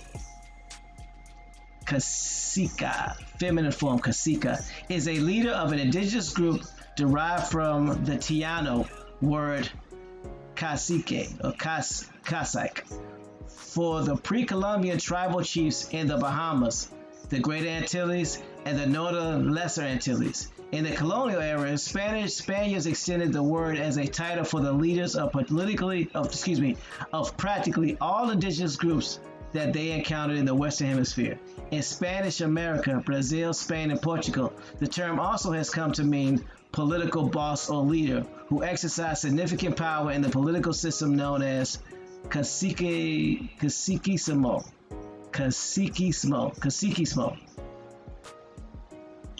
So these Meaning to keep house. To keep house, what it mean in English? Okay. So these are your tribal leaders. So the tribal leaders were the one that started the revolt. But as you see, that term was used for all the tribal leaders of the indigenous people that they came across. From the Bahamas, the Greater Antilles, Northern Lesser Antilles, it didn't matter. Again, who named these people this? These people didn't name themselves that. They were named that by the Iberians, aka the Spaniards, which are nothing more than your French, which are no more than your Spanish-speaking Gauls. Okay. Now that we got that out the way. Put your hard hats on for the next link if you're clicking on that Council of India. Yes, I'm It's clicking a on the council. headbanger. I'm clicking on. Okay, so hold on. Let me go in. Punch the clock. Get people ready. Hold on.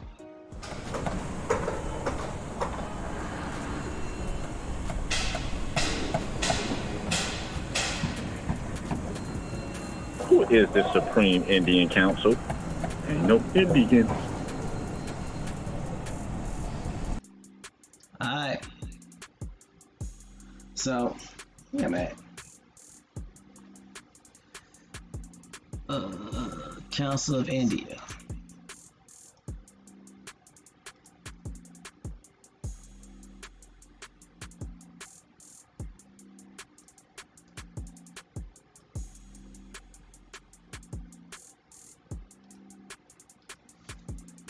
Put the link in the chat for further review.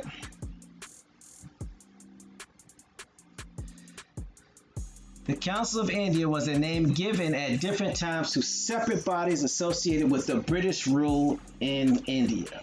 Wait, what? But they in South America. Huh? What? Hold on. Stop.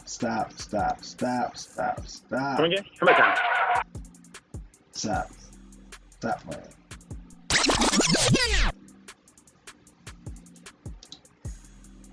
The Council of India was a name given at different times to separate bodies associated with British rule in India. So they were in India at the time this was going on too.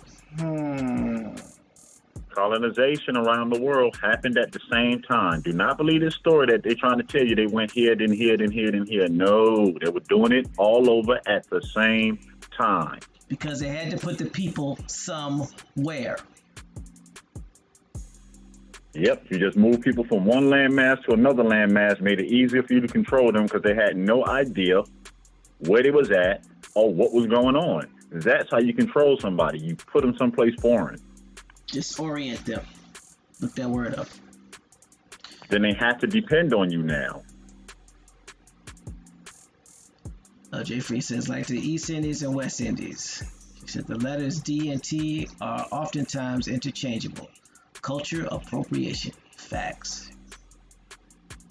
It also reads, the original Council of India was established by the Charter Act of 1833 as a council of 4 formal advisors to the Governor General in Fort William. The Governor General and Council was subordinate only to East India Company's Court of Directors and the British Crown. Hold on. Don't that sound like a company with a board of directors and a CEO that's giving you directives?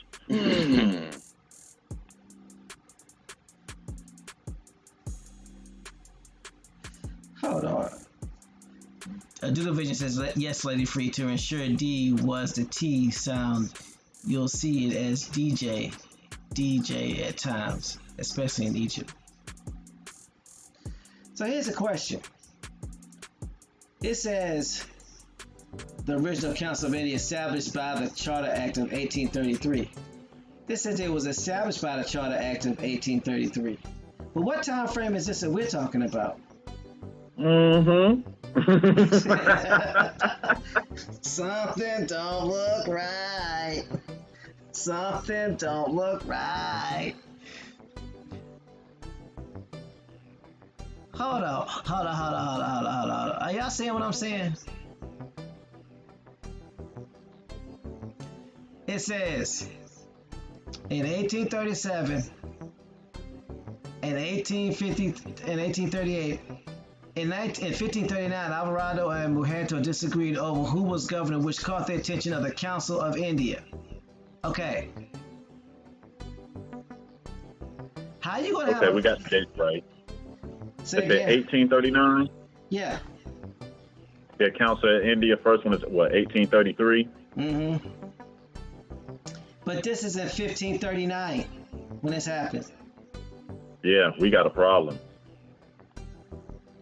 1539, Alvarado and Montejo disagreed over who was governor, which caught the attention of the Council of India.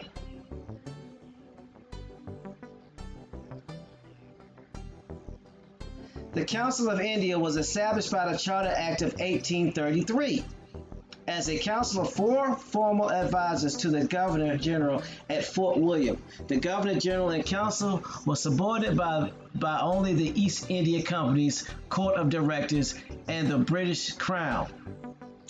Let's look at the Charter Act of 1833. Maybe that tells us something.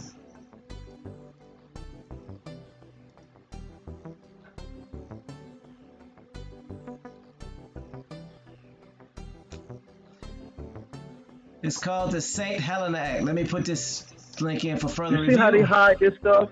This is how they hide this stuff. Because in one document, it's called one thing, but then when you open it up, you see the original name of it, the St. Helena Act.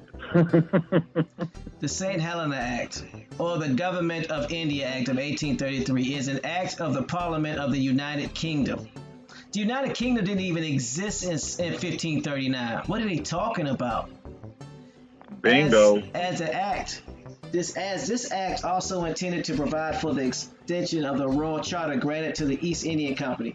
It is also called the Charter Act of 1833. This act extended the charter by 20 years. It contained the following provision. It says, as this act was also intended to provide for an extension of the Royal Charter granted to the East India Company. So this is an extension of a Royal Charter. But that Royal Charter didn't come into existence and be named this until 1833. It says this act extended the charter by 20 years. It contained the following provisions. It redesignated the Governor General of Bengal as the Governor General of India. Under the provision, Lord William Bentinck became the first Governor General of India in the last of 1833. Again, we still sticking with the same time. 1833, remember now, when we're talking about the timeline that we're on right now, right here, right now, is 1539. This is talking about 1833.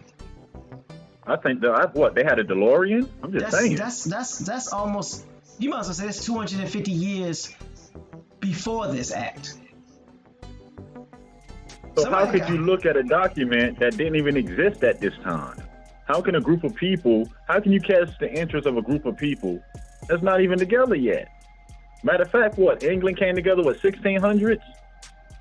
As the island of England? Yeah, man. Yeah, they independent nations fighting each other right now, if I remember correctly. It says, it deprived the governors of Bombay and Madras of their legislative powers for the first time, and Governor General's government was known as the Government of India, and this council as the Indian Council. The Governor General and his executive council were given exclusive legislative powers for the whole British India. It attended the activities of the British East India Company as a commercial body, and it became a purely administrative body. In particular, the company lost its monopoly on trade with China and other parts of the East. It attempted to introduce a system of open competitions for the selection of civil service. However, this provision was negated after opposition from the Court of Directors, who continued to hold the privilege of appointing company officials. Control of the island of St. Helena is transferred from the East India Company to the Crown. With the exception of Section 112, vesting St. Helena is a monarchy. The act was repealed by Governor of India by Act of 1915. So here's my question. Who is this? The Council of India? Or is the timeline wrong?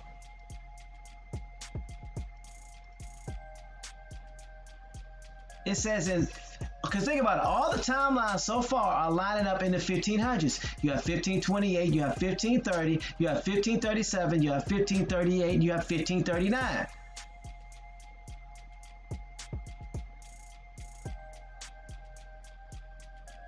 So here's my question. What timeline is real? This is almost 300 years off. So when did this happen? Well, we know it couldn't have happened in the 1500s because Britain didn't exist yet. Exactly.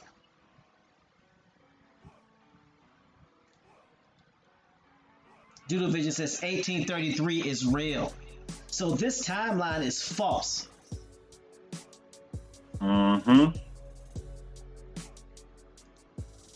That Spanish, yeah, something wrong here.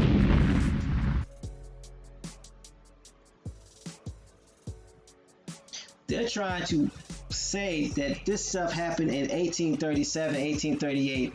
1537, 1538, and 1539 when it was impossible when the Council of India did not exist until 1833.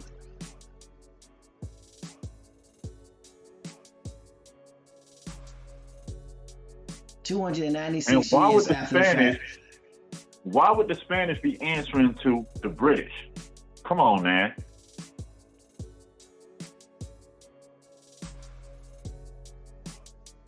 When they didn't even coexist at the same time, they starts at two different. 100 years between their starts. And then boy, he brings up good points that India didn't exist until 1947. Exactly, as India. Who was it? Baccarat before then, Hindustan, multiple names, but not India. India is a new term for that landmass over there. When people don't even call themselves Indian or call that India, they still call it Hindustan. Oak Cliff says fast forward and the tape ain't even in the BC.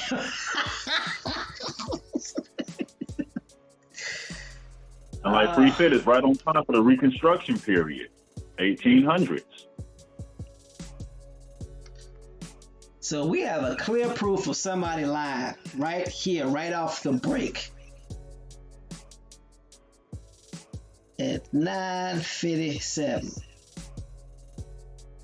That's right, EJ Coppertone, EJ Coppertone said India was Hindustan. Shouldn't even be called that. Exactly. So where did India come from?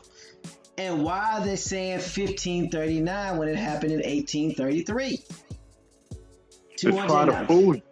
Yeah. That lets you know that the Spanish wasn't over there in South America, because think about it. Like Doodoo put in there in the chat, you got the Orange Wars. You have documented wars in the 1800s. So when did the Spanish really have influence over there? Seems to me the 1800s. Exactly. But they have to push the timelines back to make it fit, because they push it too far forward. Now they have some explaining to do. LJ Free says puts a new perspective on the three Indias. It does.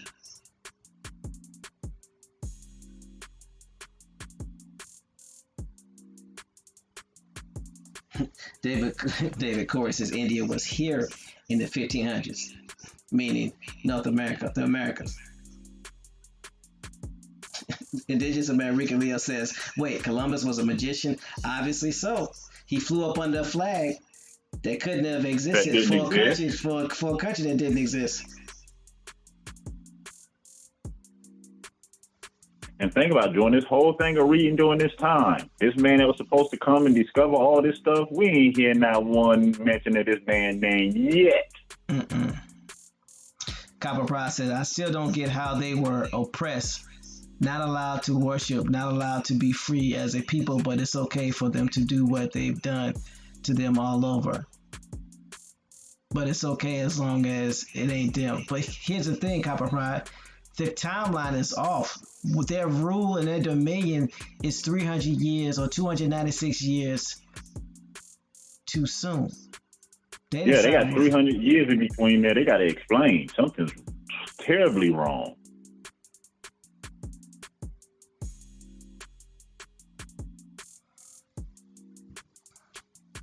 So Free says, yet he has a national holiday in October.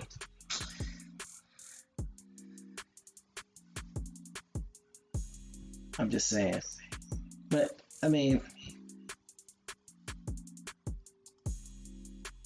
so what layers on top of layers on top of layers. Lectodefacilior. So what's the real truth? The real truth is this did not happen in 1539. It happened in 1833 or later. Mm-hmm. In between 1833 and 1839.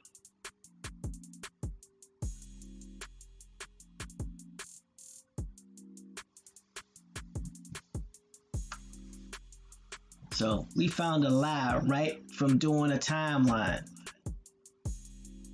That's why the times are important. Numbers are discovered, not invented. And we just discovered that they're 296 years too far into the future. So they got a time machine where they went and talked to the Council of India from 1539 to 1833. So they went to 1833 to talk about something that happened in 1539, then came back with an answer. Really? This is what we're doing? Came back with they not just with an answer, they came back with a decree, some paperwork. That's why I can't find that flux capacitor. They got it. I was about to tell you to go to the swear jar with that one, Bones. I almost thought you cussed, but it's all right. I'm talking about that DeLorean. LJ Free says intentional shifting the timelines tells us something interesting. Our takedown is a lot more recent than we realize. Exactly. And then Doodoo Vision of his infinite wisdom says, y'all are going to poop your pants like the astronaut lady when she drove from Texas to Florida in a minute. She was prepped. She was ready to go. Elboy says, I wish I could run up into schools and put this in their ears and face. McGraw Hill. Grand Rising Copper Indio. Copper Chopper 803 says, look, Copper Chopper 803 says, time lies. Time lies. Exactly. Time lies. What'd you say, Mr. DJ? Diapers? It depends.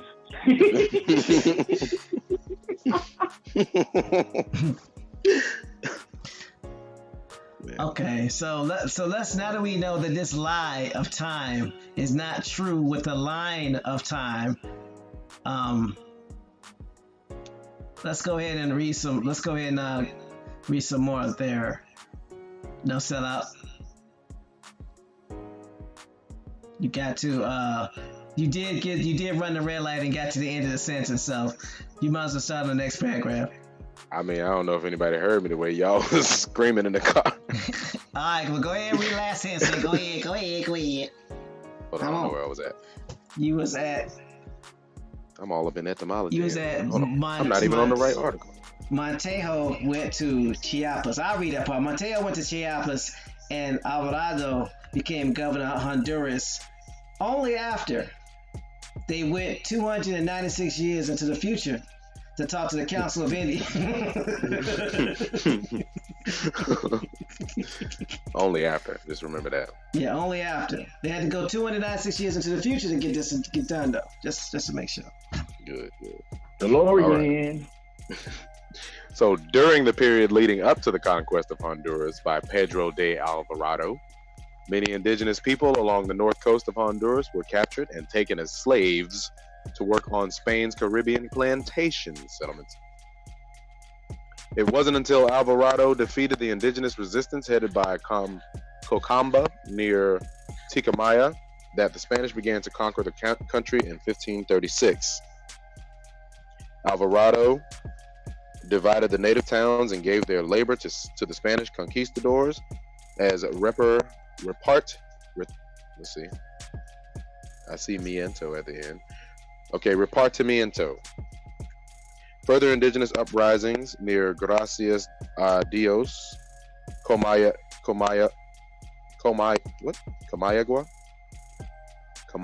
and Alancho occurred in 1537 to 38.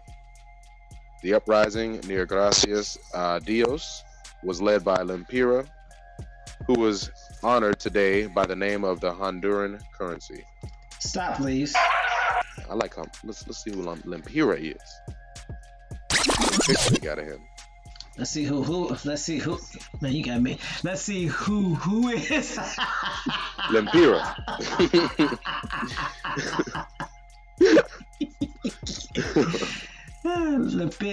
Lempira. Let's see. Yeah. Who's Lempira?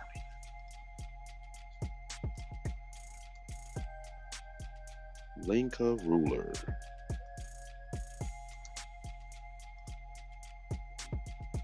Put this in the chat for further review.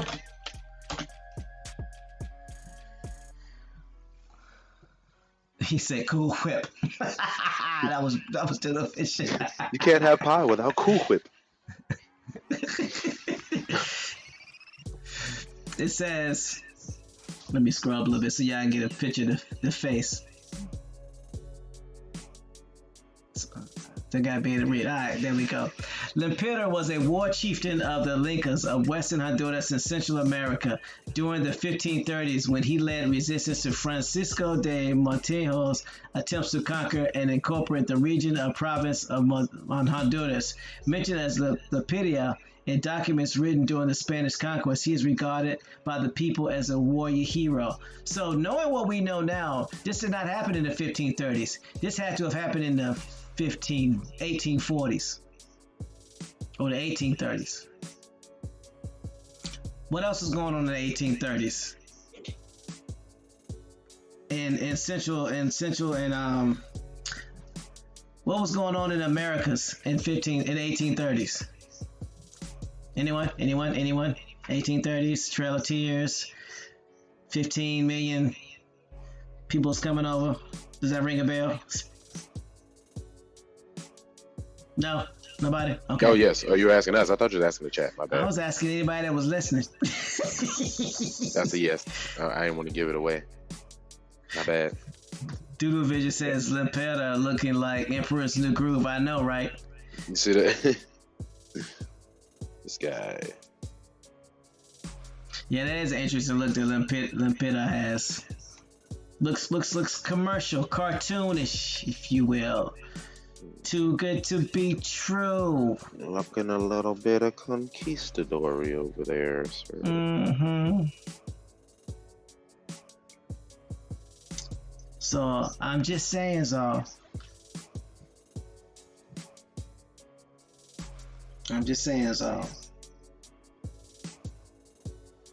Says he died in 1537. No, it gets deeper as you keep reading. Did you see how he on. died? No, it's two stories of his death. It's two different stories of his death. Yep. Well, only one is being taught in Honduran schools, so. Yeah. And the one that's being taught in Honduran schools is a blatant disrespect to the face. Blatantly. Wrong. They teaching children in Honduras that they killed this man and the soldiers ate his body as a form of disrespect. You teaching that to children? Really? Ugh. Yeah. Disgusting. And I'm not talking about the act. I'm talking about just to even teach that to a child.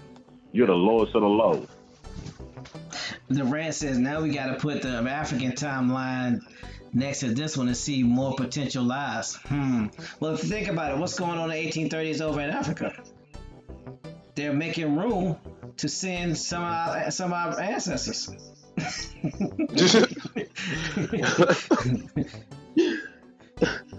Remember, either you going west to Oklahoma. You're changing you becoming Black Dutch or Black Irish. You moving north, or you get shipped to Africa to help. We do what? Colonize. World Fairs. That's right. Free Reconstruction.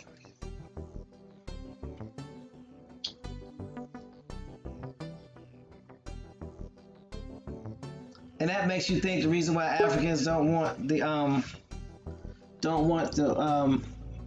any more African Americans over there. Like, we already got enough y'all over here. We don't want no more. I'm just saying. I mean, look at it this way. You send American Indians over there as Africans with a false story, thinking they're entitled to something on somebody else's landmass. Wouldn't that start a fight? Let's be honest. Would you want people around who thinking they're entitled to what's on your land? Remember, they told the world this lie, not just us. the world they told the same lie to. Y'all see that? Hey, can you share that what Copper posted? All right, hold on. The image.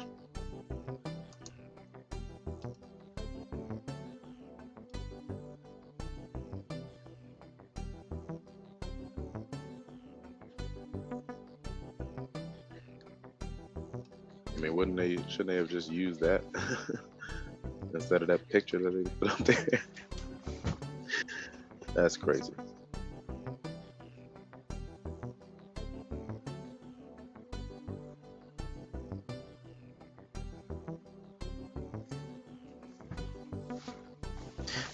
That's what they say he looked like on the coin. But study that coin. That's a Spanish coin. Why does it look like the same markings that eventually end up on a U.S. dollar? Just saying, though. I see a pyramid there. See this. Yeah, actually, that's crazy.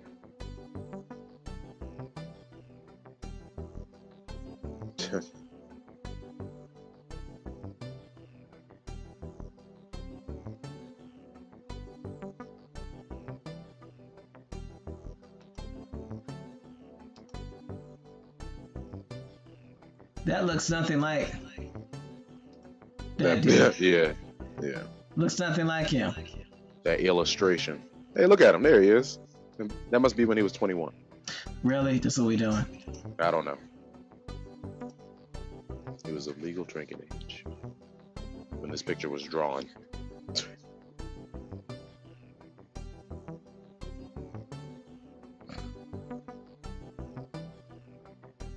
What do y'all think? Resemblance or no? I'm gonna say nar. Copper says the pyramid looks an awful lot like the one on the U.S. bill, and even the eye at the top of it. Exactly. Yep. But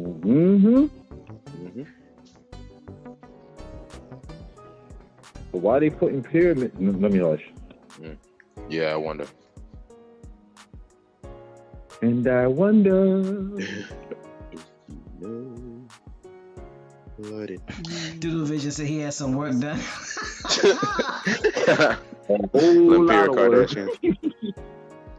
Durant says there are the real sticky bandits copy and pasting everything.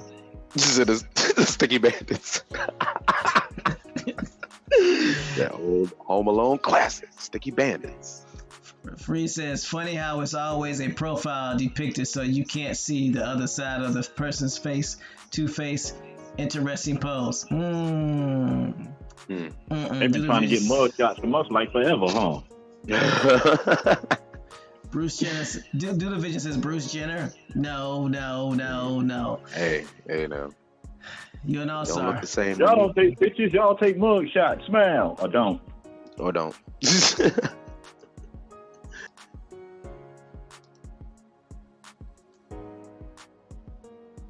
So, again, this timeline, we have to reiterate that that's not the right or correct timeline. Because if they had to call the Indian, what is it called? The Council of India, then that can't be right. So either they lying about them calling the Council of India or they lying about the timeline. Either way, they lying. Why would they lie? What's the reason for lying? Because they're hiding something. Makes no sense, right? Not to me. I'm just saying.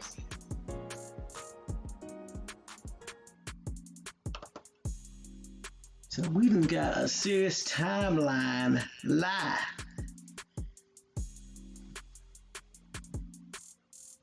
That boy says always coming over, always covering up something. Yeah, that's a big one. I like to see somebody explain that one away. I mean, look at it this way. It's no different when they tell us that our ancestors lived at a time to where black and white didn't get along, but you can show us pictures of Rosa Parks sitting on the front of the bus doing a protest, or you can give us photos of people being in a Hawaii restaurant ordering from the counter. How did they get there? Hey, come on. The white cameraman had a billy club. He asked him to pose for the picture, and then he clucked him. Just one good cluck. You're gonna get this picture though. You're gonna pose for this picture for this cluck. Doodle Vision says, "No seller, are you ready? Someone get Antonio Banderas online." I'm gonna hit him up. I'm gonna hit him up. Who was the photographer? Oak Cliff said. That's what I want to know. He was nice. He was a nice gentleman or a gentle lady, whichever one. What I'm trying to say, this photo man was everywhere. Every time something that was bad that went down, he was there when it happened. Right. It was the Truman Show. That's what it was. King got Truman shot. It was he was there at the same time the bullet hit King. Snapped the picture. Yep. X got shot. Before X hit the ground, he snapping picture. Come on, man. No cake getting poured on your head. The cameraman there recording that too. Oak Cliff, Man, they don't stop this madness. Oak Cliff says TMZ. The original TMZ. Yeah, exactly. Didn't they make a movie about that with Jake Gyllenhaal being everywhere when it was happening? He got set up. I ain't never seen the movie though. I think that's what I got from the trailer. If you look at TMZ, it could spell times. Put the vowels in the proper place. Even without the I, it'll still be times. Depends on your pronunciation, what language you speak. Mm-hmm. This is ridiculous, y'all. Losala, can you read the colonial Honduras, please? And then we'll go ahead and Sound like somebody got a headache. yeah, I do. So we can close Dude our said eyes. they had mobile etch a sketches back then. That's how they did all them pictures. Mobile etch a sketch. Yeah, right. I don't think so. That's how it works. That's how that works. I got it. I understand it. Oh, where am I at though? Colonial Honduras, I think. Hold on. Yeah, the Spaniards.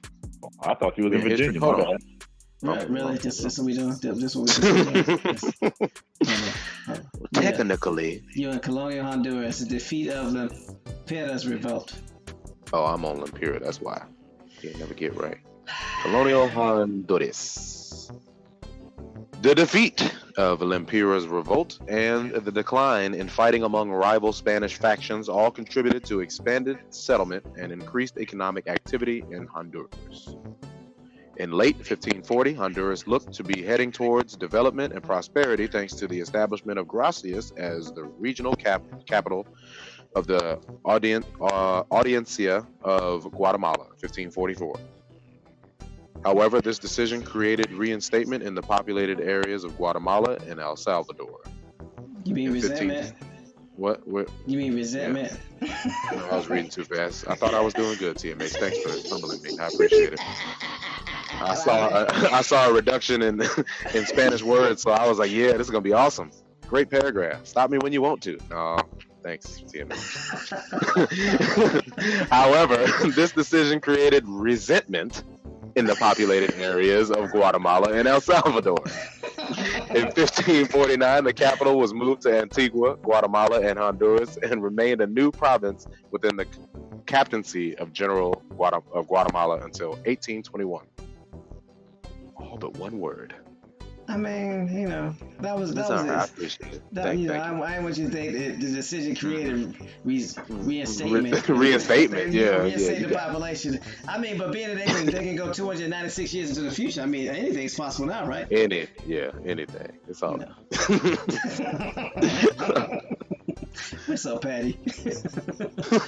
Julie says, did someone say Guatemala? Yes, someone said Guatemala. What you know about Guatemala, Dudu? Gotta get them all. Mr. TJ said, anticipating that emergency break.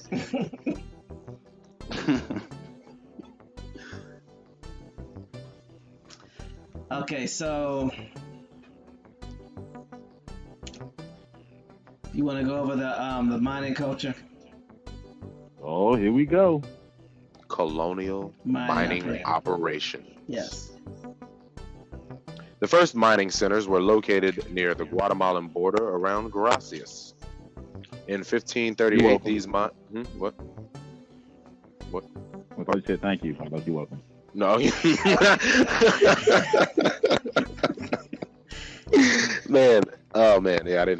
Sorry, that's in 1538, these mines produced significant quantities of gold.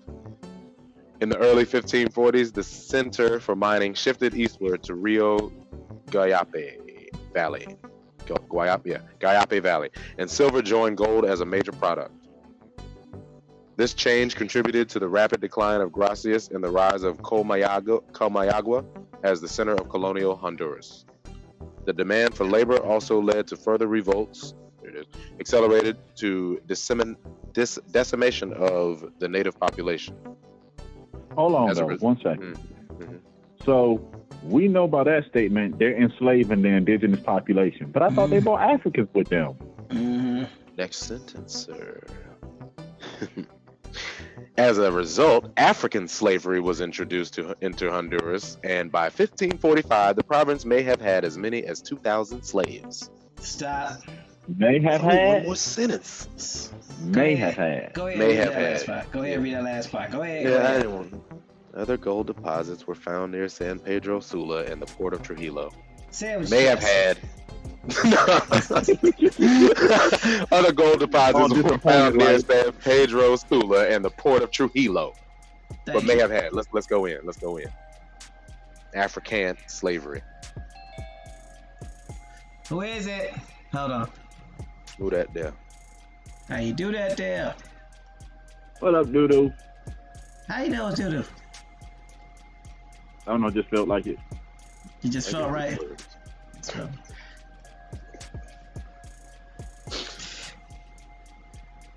LJ Free says, may have had, may not have had. What? Is this history? This is guessing. Yeah, no, there's a whole lot of guessing to be recorded history. May. What you mean may? But you knew that these people disappeared. But you don't know if you had or may have had. What? So here's a question.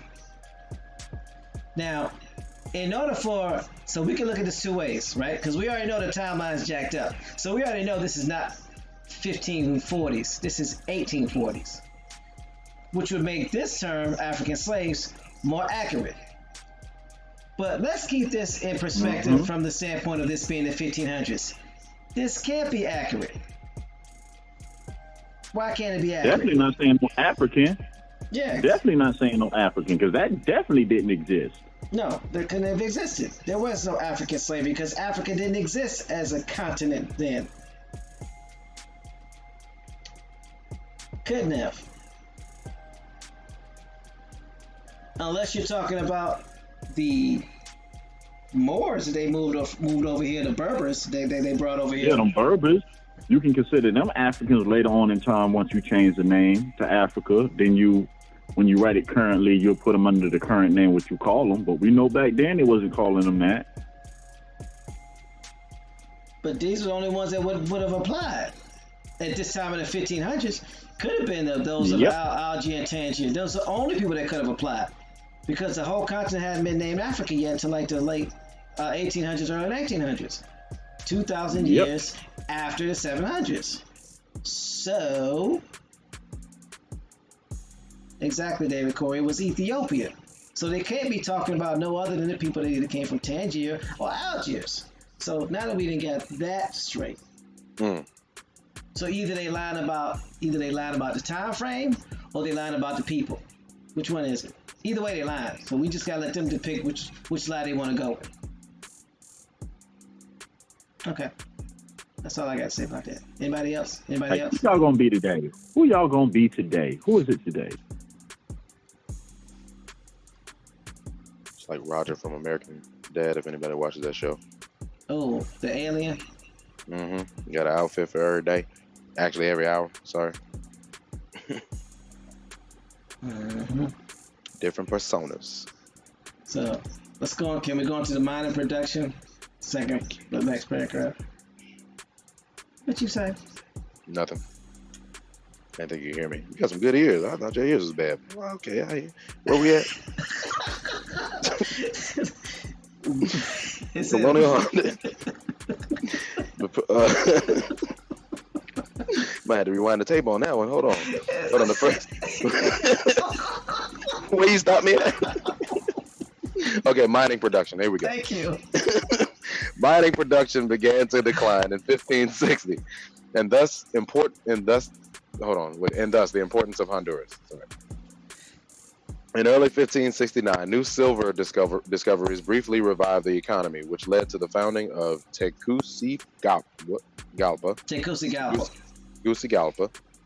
which soon began to rival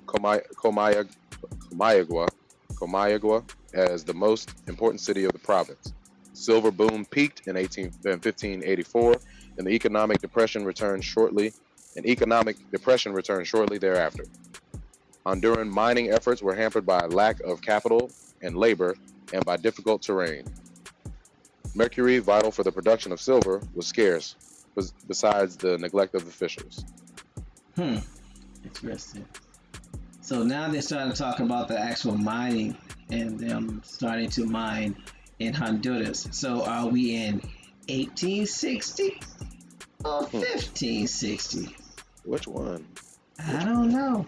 LJ Free says the world was mostly swarthy in the late 1600s, minus the Anglos and Saxons. So stop trying to squeeze in melanation on a succession of boats from one landmass that's dumb as Farfanugan. Ripping the land. A Farfanugan. A fig Newton. Yep. Dumb as a fig Newton. Fig Newtons are kind of stupid too. Anyway.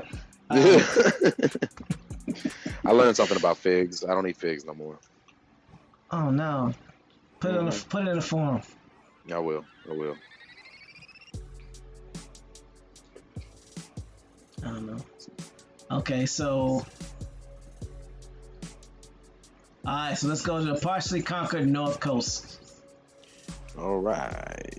While the Spanish made significant conquests in the south, they had less success in the Caribbean coast to the north.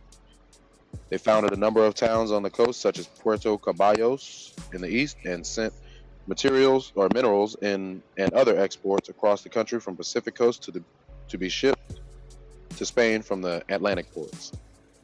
They founded a number of inland towns on the northwestern side of the province, notably Naco and San Pedro Sula.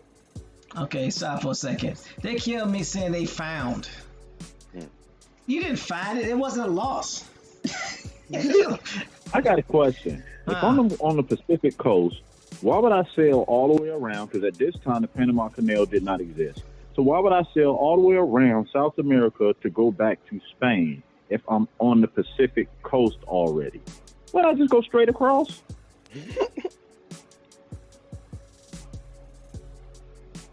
I mean, if you leave the Pacific and go so far over, last I remember, you're going to end up over there in Europe.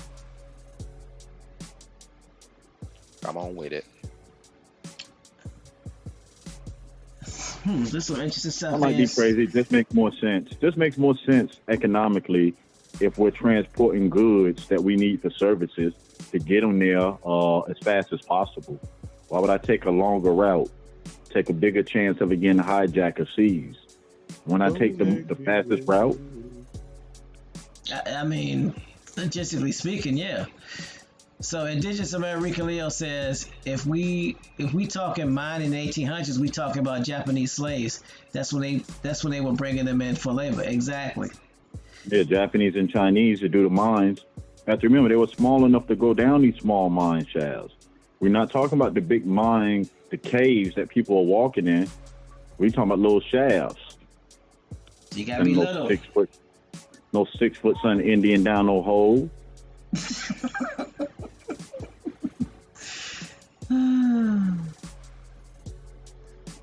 I'm just saying. Copper Anio says 10 times as much silver can be found in deposits as gold. Attention had to turn to silver once gold exploration stops yielding new deposits.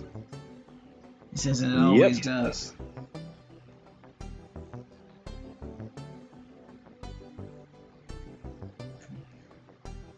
Dulovision says swallow equals Indian is an Indian word.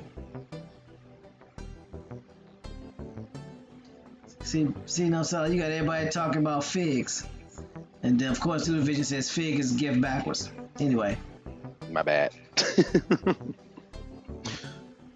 Yeah. We ain't gonna go into that. It ain't a food day. Okay, where we at? In the Northeast? Yep, we're in the Northeast. In the Northeast, the province of Tegucigalpa. What you say, Bones? Oh, nothing. Tegucigalpa resisted all attempts to conquer it, physically in the 16th century or spiritually by missionaries in the 17th and 18th centuries. Among the groups found along the northern coast and in neighboring Nicaragua were the Mosquito, who, although organized in a democratic and egalitarian way, had a king and hence were known as the Mosquito Kingdom. Okay. They're the ones that had beef with the Sumo or the Mayan people.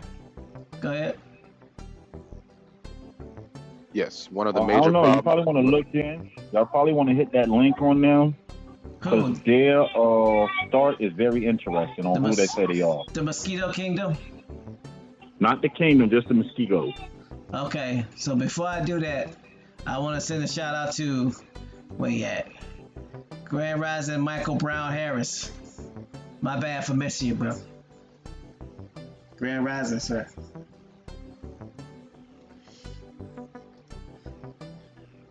I would blame No Sellout, but he was reading, so can't blame him for not seeing it. So I'm gonna blame Bones. Anyway. This time. You know you're supposed to have one out of document, one out of chat. Yep, chameleon style. That's what you got 2 hours for. Stop playing.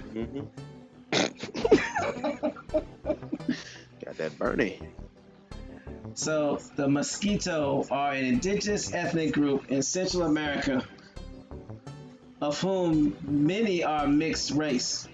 In the northern end of the territory, the people are primarily of African Native American ancestry. What the? Wait, stop.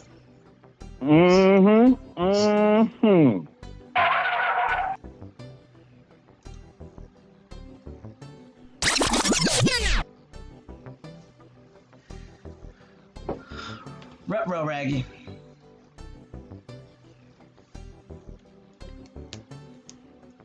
The Mosquito are an indigenous ethnic group in Central America, whom many are mixed race in the northern end of their territory. The people are primarily African American Natives ancestry. Others are mixed African Native American and English descent. The territory extends from Cape Cameroon, Honduras, to Rio Grande de Matagalpa, Nicaragua, along the Mosquito Coast, the Western Caribbean zone. Their population is estimated at 180,000 people as of 2016.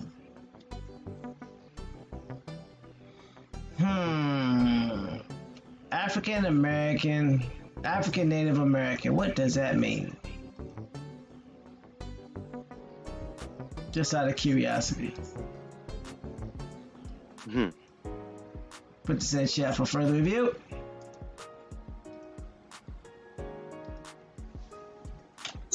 You have babies with somebody that's dead. What? Stop scaring me like that. Yo, I was in the middle of reading a comment. I had to stop thinking for a second. Where did voice come from? Man, what happened? Okay. Oh, Cliff said no style. Yeah, y'all. Bradley told y'all the white half brother of Daylight. They created the Spaniards, the Mexicans. Oh man. Zambo, Spanish, or Samba? Sambo, and Cafuzo, Portuguese, are racial terms used in the Cacique class system in the Spanish and Portuguese empires, and occasionally today identify individuals in the Americas who are a mix of African and Amerindian ancestry. The analogous English term Sambo is considered a slur. Historically, the racial cross between enslaved African and Amerindians were referred to as Zambega, then Zambo, then Sambo. In the United States, the word Sambo is thought to refer to a racial cross between an enslaved African and a white person. The meaning of the term Sambo, however, is contested in North America, where other etymologies have been proposed. The word most likely originated from one of the Romance languages, or Latin, you see how they do that, and its direct descendants. The feminine word is Zamba, not to be confused with Argentina Zamba folk dance, although there is some relations in the concept. Under the Casa system, Hold on. You read something important. Don't let it slip by. okay, what I read. Go back to what they said about dealing with the dance. Oh, it says the feminine word is Zamba, not to be confused with the Argentine Zamba folk dance, although there is some relationship in the concept. Although there's some relationship in the concept, a Sambo is a Bengal tiger, which is brown and black, which takes you back to India. And you're going to realize, where did these people so-called disappeared? Because remember, they said it was a group of people that were here. The original people of that land were there, and then they disappeared before the Spanish got there, and then smallpox killed some, and then they said everybody was gone, and then they're saying that these so-called Africans had babies by these people that were already dead due to smallpox. How do you have a baby with somebody that's dead? Who are these people? I'm gonna tell you who these people are, and then I'm gonna yield this cotton picking mic. Go back to that region of Honduras, El Salvador, Costa Rica, home of El DeBarge, and Nicaragua. You're gonna find out who these people are. I'm sorry, I had to. Yeah. I had to. You're gonna find out who these people are, and you're gonna find out that these so-called Africans are Jamaicans. Barfield agreed. It was Jamaicans that were brought to Honduras, and you'll find out why they voluntarily came to Honduras to repopulate that area because their people had already been there. They're giving you the false narrative of Nicaragua because a lot of people will call the same thing, which is, you break it down, it is Nicara, Nicara.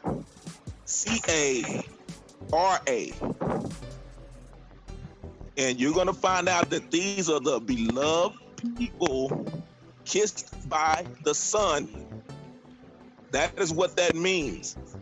And they put the agua at the end because that is Spanish, where you get, again, Ladino for water, going across the water. These people were fishermen, they were sailors. You know them better in what they call Kemet as two different people, same people with given different names. The Kara Maya or the Naga Maya. And you know them over there today as the Negas. If you remember the little boy on the spelling bee when he kept cringing and he said Negas, Ethiopian, Amharic. These were the people that came from across the waters. But you know them better today as the Netchis and the Natchez in what we call Louisiana and all of the Bayou region of southern United States. The Natchez are your pyramid builders. That's my folks. That's why I said, where's Antonio Banderas? I got some mosquito skin boots for him. So you talking about mosquitoes. Yeah, not to mention that the Mosquito King Jeremy the First went to Jamaica. What was it, 1630, 38, 39? Probably a little bit. They were all the same people. They keep they were trying already to fool traveling you. back and forth. And they will tell you, you get back to the Garifino, which are the same people.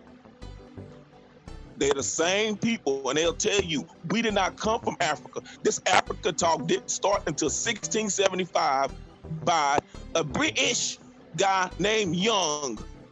Look up Young, and he said that it was a Spanish ship that crashed into the island. 2 Spanish ships that crashed into the island that created the Garifuna. How was that possible? Because they would have been amalgamated into these so-called, if they were light-skinned or white-looking people on these islands. Why are the Garifunos still walking around looking like us? And as the test we did the other day, could you tell the Garifuna from the so-called American Indian, from the so-called Creole? You couldn't. No. From the so-called Cambodian, you could not. They keep trying to play these games. You will find out in India, you're still dealing with the Nagas, the Naga, the Sambo, Samba. These are the Guess who else had their hand? Guess who else had their hand in this area? The House of Bourbon. The House of Bourbon replaced the Habsburgs of Spain and took rule of what we know as Central and South America. That was when the Mercury trade started in the 1730s.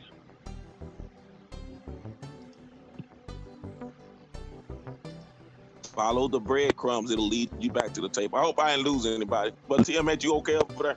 Yeah, I'm good. Yeah, I had to replace my helmet, but I'm good. I always keep us fair when James come on, man. Now ask any of the Pan-Africanists, ask them about the Karamaya or the Nagamaya, which are really the same people. They're just traveling by the water, which you get back to Nicaragua. And that's why they say, like, oh, these people disappeared. And then they came back. And then you read that these were Jamaicans that they sent back, because the Jamaicans made a deal with the Spanish to go to Honduras. Yep. And then you read in this narrative talking about they were Africans. No, they are Jamaicans. Yep, they were already trading with each other. Way before the Spanish got there, these people had contact with the island of Jamaica. Indigenous American Leo says, wait a minute, isn't that the story that started World War I ship crash? Yes, they were talking. They were talking about this crash that they set up. It was actually World War II, World War I. You're right, and they said that the so-called ship got destroyed, that crashed, but that ship was sent as a plot to get into World War I, to bring the U.S. into World War I. See, the game keeps being played. How can 24 so-called African slaves turn everybody into looking like what we know as African Americans today? That's us. Not somebody, but everybody's. Not somebody, everybody. How? You got about 24, 25 so-called Negroes from West Africa that's gonna turn a whole group of Garifuna looking like us. Hey, so let's stop playing the game. Adam and Eve. I like Question. Adam and Eve In order for you to be considered an African, wouldn't that have to be an African woman? Because you are what your mother is? I'm just saying. Wait a minute.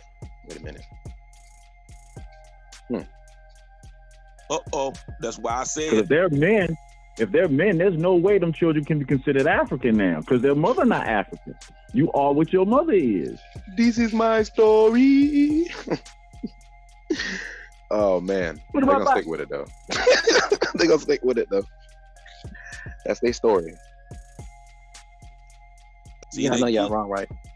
They keep lying. So then you ask yourself, who are these new people? All in El Salvador, in Nicaragua, in Honduras, in Costa Rica. Who are all these people that's trying to give you your narrative? Who are these Johnny-come-latelys that we're finding out that they playing with the timelines? Iberians and your Franco. Why do you think the caste wars and the orange wars took place in Mesoamerica? Why do you think that took place at that time in the 1800s? And still you have the Texas American War, the Texas Mexican War, or the Mexican American War that was taking place at the same time that the India Removal Act was happening. How is all this happening at the same time? They keep playing with the timelines. You find out all this was happening in the late 1700s and the 1800s. The Orange Wars, the Caste Wars, the Texas American War. All this stuff was going on. Same time, they changed the timelines. So who are these people giving you the narrative about who you are? But they won't tell you who they are. I yield this cotton picking mic.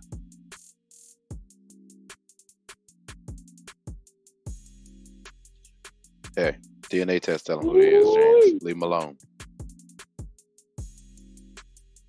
Yeah, DNA. And you call a Garifino because if you call them an African if you want to, and they gonna cut you, I guarantee you they will. They will tell you they are not African. That narrative did not start until the British, the English guy, Young, to tell a lie that they were brought over here from Africa. And so I'm glad everybody you said keeps that, playing James. games. I'm sorry, go ahead, Brother Bone. No, I'm glad that you said that, because the more you study history, you realize this whole African thing did not start until the British came about. So wasn't nobody African until the British popped up? Really?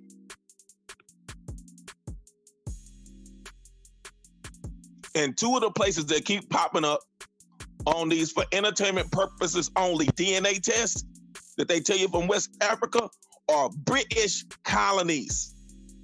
Why is that?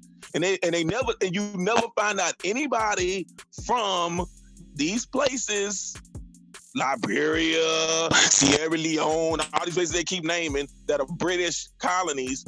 Why don't the people over there have any native, what they call Native American, and I hate that term, what it is Indian, American Indian DNA, when we know without a shadow of a doubt under the American Colonization Association or Society that they took Indians over there. So why don't any of them have any American Indian DNA? And I'm still waiting on the Jewish, the Muslim, the Christian, the Buddhist, the Hindu DNA. I yield this cotton picking mic. Oh, that's that Christmas special, $19.95. You order now, you get two for the price of one. For entertainment purposes only. And why were they coming over here again? I'm sorry, to get back to the mining. Because the Indians that were already there and all throughout the Caribbean, all throughout what we call the Gulf Coast, were all rocking copper. They had gold grills already. So y'all thought that the Wu-Tang Clan, that Method Man was the first one to come out with those fangs, those vampire fangs. No. They were already rocking those gold fangs, and they were drilling holes, and if the teeth were rotten, they were drilling holes, putting gems in them, putting jade in them. Come on, son. All y'all gotta do is go to Belize. You will find more jade still there that they haven't mined it all. They were putting gold, they were putting diamonds, they were putting jade all in their teeth. Come on, son. Don't let the smooth taste fool you. Why are all these places going back and then they tell you, oh, don't deal with this name, can't be the same name, but you're dealing with the Samba, but then they tell you, oh no, it doesn't mean that. It doesn't mean that. I'm sorry, but it just doesn't mean that. Go back to the Bengal tiger. Again, I say it was the cat people. Your jaguars, your panthers, your Bengals, your mountain lions. I can keep going on and on. It was the big cat people. Now go back and look at that Sphinx in Egypt again. The lion is not indigenous to Egypt. I yield this cotton picking mic. I gotta go, y'all. I'm out the mic. And that face that you see on the Sphinx today is not the original one. Come on now. He's been changed. Yes, my friend. Change. Elbow. Get Chief Langley on the line. He's gonna tell you when he goes over there. He's gonna tell you that he's gonna see the writings on these pyramids that they keep talking about that nobody can decipher. And he's gonna tell you they're pyramids. He's gonna say on the pyramids they're calendars and they're the names of the people that made them. The reason why the Egyptians that are over there now they talk, oh, they Arab. No, they were kissing cousins. Why can't they read it? because it was from this land. You're gonna find out the tribes that built them. Like Dr. Maya, when she said these gangs, she never gave you the names. Why didn't she give you the names? Because she give you the names, it's gonna lead you back over here to the Americas. And then that's crossover, slam dunk, game over. LL Cool J, I yell this cotton picking mic. So LJ Free says something that I think needs to be looked at. She says, they literally changed my sister's DNA results after I sent them a strongly worded email telling them I wanted to put their research to the test based on our family record's true story. That is something that cannot be overlooked. I'm going to read that again for all those in the cheap seats. She says, they literally changed my sister's DNA results after I sent them a strongly worded email telling them I wanted to put their research to the test off of our family records true story. So if that's the case, if history is never wrong, they should have taken her up on that, right? I'm just saying. That's a thought. I get the mic. Told y'all it's Dungeons and Dragons. If you say this, go to page 4. If they say that, go to page 69. They keep playing games. That's why it's for entertainment purposes only. Just like they keep doing with Marvel Comics, and then they come out and to get you to buy the DVD, they say, oh, with an alternate ending. Oh, you can look at the editor's cut ending. They keep playing games.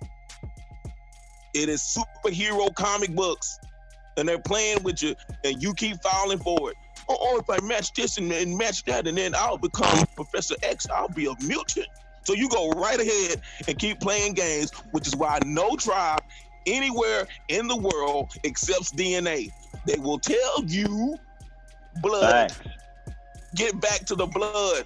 Life of the flesh is in the blood. Do not let these linear atheists fool you into literally humping around with monkeys like Bobby Brown. I yield this mic. How we were saying last week, if this ancestral DNA is so powerful, why nobody can't take it into a court of law and get awarded anything? If you African, why you can't take that DNA test into a court of law and get a free trip back to Africa? Huh? Can't get awarded nothing. Or if you are indigenous to the Americas and it's in your DNA, why can't you take it to the court of law and get you some land in America? Yeah, no. Yeah, it works more ways. Can't use it. Like, what? I can't use it. Because it's not the same DNA. It's not the same. What? It's not the same. What you mean? How? But even better, why aren't all these Afrikaans with the K, why aren't they showing up with African DNA?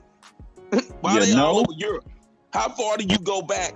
And who are you digging up to be the test sample that you keep saying that everybody keeps coming from these areas? But we know without a shadow of a doubt that West Africa was barren, and that we know that West Africa today speaks a form of Vai, which started over here, which is a form of Ladino.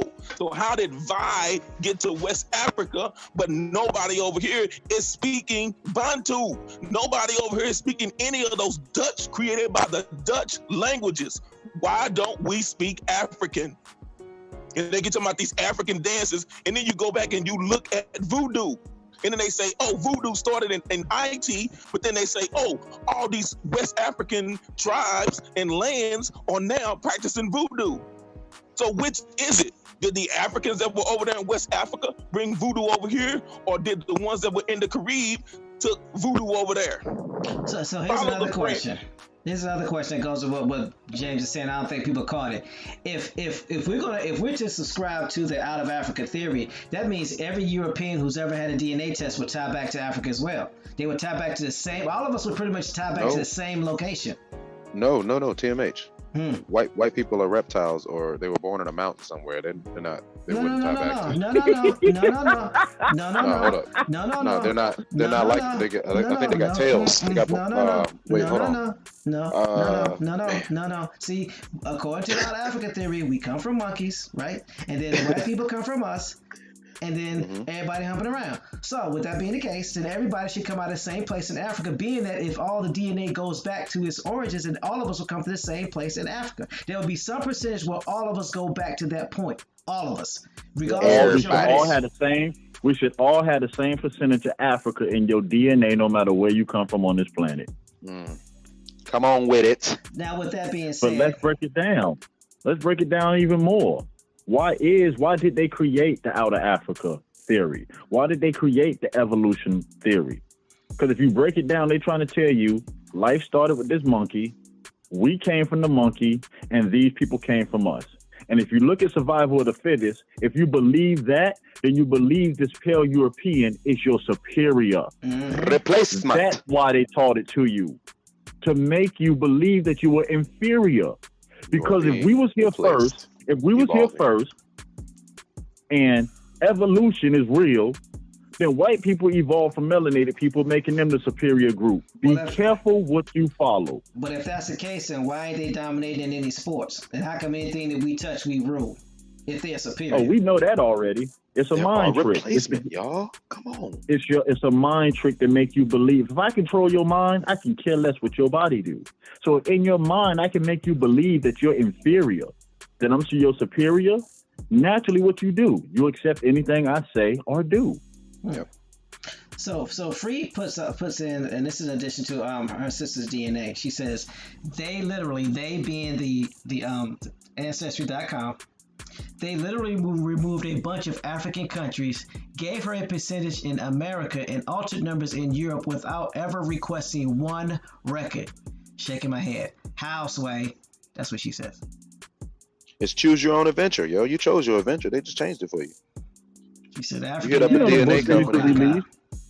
You know the books they used to release where you choose, when you make your choice, then you go to the next chapter? Yeah, it's one of them. Goosebumps.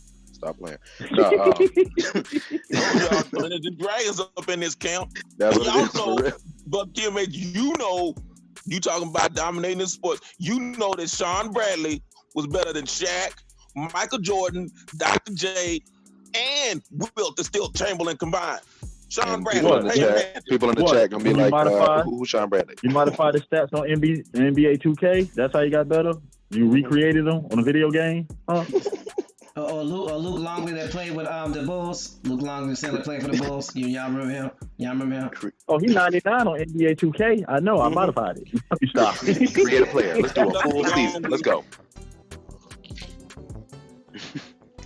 I'm just saying. I'll tell you, they keep playing superhero games dealing with DNA because then Ang Lee, not to be confused with Stan Lee or Spike Lee and M. Night Shyamalan Ding Dong, and he coming out with a movie with Will Smith, where Will Smith had to fight his younger version of himself. Yep. DNA. Yep. Dropping it a little bit. Yep. Y'all keep falling for the okie doke. And the new and improved Will Smith is supposed to be better than the older Will Smith. So if you think you've been humping around and you created this superior being, if you following evolution, because that's what all of them teach, and you'll find this with Tricky Dicky Dawkins, find Richard Dawkins. If you want to know how smart the student is, study the teacher, Richard Dawkins. They all follow that same pattern of what we know as the white man. The European man is superior to every other group of people because you, what's known as the American Indian, aka you call yourself African American, is that you are a sex-crazed monkey that cannot control yourself. That you'll hump anything with a hole, as my grandmother used to say, and I'm keeping it PG. I yield the mic. That's what they want you to believe about yourself, and a lot of us buy into it. I ain't buying it. We pick it up for free. I'm just saying. Somebody get Chief Langley on the line. I can't wait. I'm telling y'all, when he come and tell you who you are, Karamaya, Nagamaya, Negas. Look up the little boy on the spelling bee. Negas. It pained him to say it. Ethiopian, same people, kissed by the sun, the original people. Why? Why is it that they sit there and say the Ethiopian taught the Egyptian? Because the Egyptians are not from Egypt, they are foreign. And the Ethiopians are not from Africa, they are foreign. The original people. Go back to the Sambo. I'm gonna get up and I'm gonna do the samba right now and play my Congos, which are not West African. Congos were over here. Look up the girl Fino. I gotta go. I yield the mic. But they invented the drums, yo. Wait a minute. Boom, boom. Boom, boom. How you gonna invent the drums when you can't even get nothing to eat, man? You eat mud pies. How they gonna invent some drums? Where they get the skins from? They stretched the mud over hollowed out wood. Now. What animals were they using? What animal skin were they using? There were no animals in West Africa. What were they using? What skin were they using? Please help me. Oh my God. There was nothing in West Africa. Nothing. Nobody. All right, so it was a deserted land. Human skin. If our drumming ability and musical ability come from Africa, where's this African musician that's just taking over? Just taking us. We learned the skill Don't y'all say we ain't kiss a ring. I was about to say we ain't kiss Akon ring yet. Don't even say Akon. And I want to know, where are all these African rappers? When we know that hip hop started from, it was Caribbean. So whatever I'm talking about New York, it was Caribbean. All of them had Caribbean roots. So where are these West African rappers? So and Toby don't count. I really want to know. So Toby don't count because he grew up in Houston, Texas. Hold on, wait. So we're not being fair. We're not being fair. Let's say Akon's name correctly. There's a comma or a dash in between the A and the second part. And if you say it slower, you'll get the true sense of what they're talking about. Akon. There you go. Akon. He says he tells you convict music. Oh yeah. Akon artist.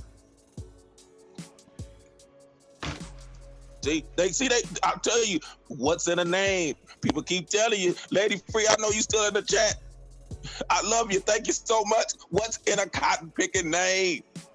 Speaking of, y'all talk about hip hop and music and all that stuff. Y'all look out for Doodoo Records dropping soon. I yield the mic. He said Doodoo Records dropping soon. There it is.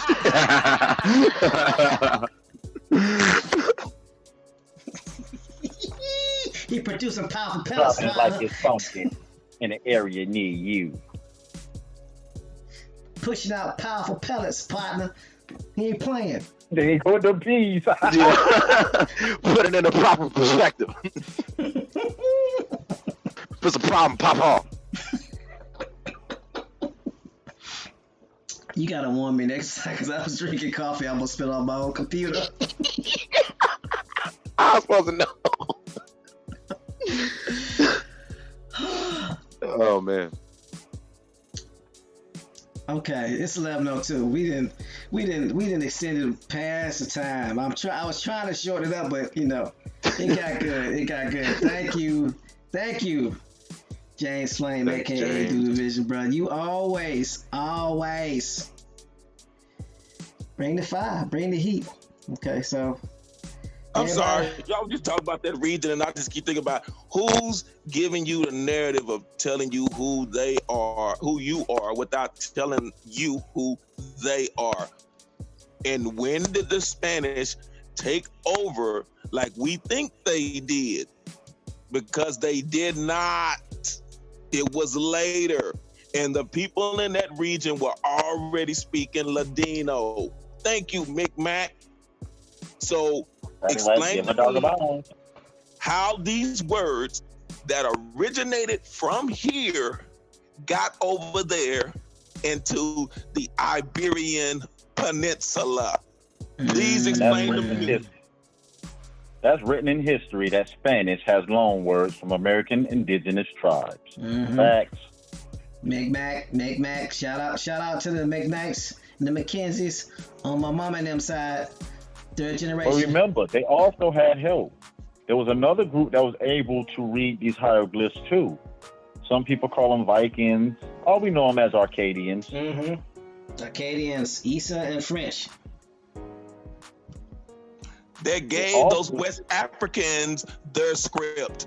You can look it up for yourself. Yep. It wasn't until the Vikings got into Central Africa, and we know they did because all of them talk about these bearded, red-haired, blonde-haired, blue-eyed white men that came and took these so-called South Africans to mine. See how they started to do the same thing again? What were they doing? Us making us go mine, working those mines, and bringing the Chinese over, which is why some of those knuckleheads keep saying, "Oh, the people over there were they from East Asia. Yeah, they were brought over here to work the mines. And anybody know Bruce Lee was 3.5 feet tall, if he was that, and weighed probably 70 pounds. So they can fit down those thin mine shafts. Even when you go now down there and you see the guys with the cameras and they be like, oh, we can't fit down there. And they say cut, and then they saw them on the inside. It's like, how did you fit in there? They cut another hole and they edited the film so you can look like, oh, they know any way they can slide through those holes. Anybody that's been to Central America, Mesoamerica, you can't fit down there. Same thing in Egypt. You can't fit down those holes if you are Look at it this way. During the blood diamond crisis, what made everybody back away from diamonds? When they showed you who was going in these holes. Chilling. The kids. 7, 8, 9-year-old children. Because adults are too big to fit down a mining shaft for diamonds and silver at this time. Y'all thinking of the big coal mines where you can drive a truck through. Different materials.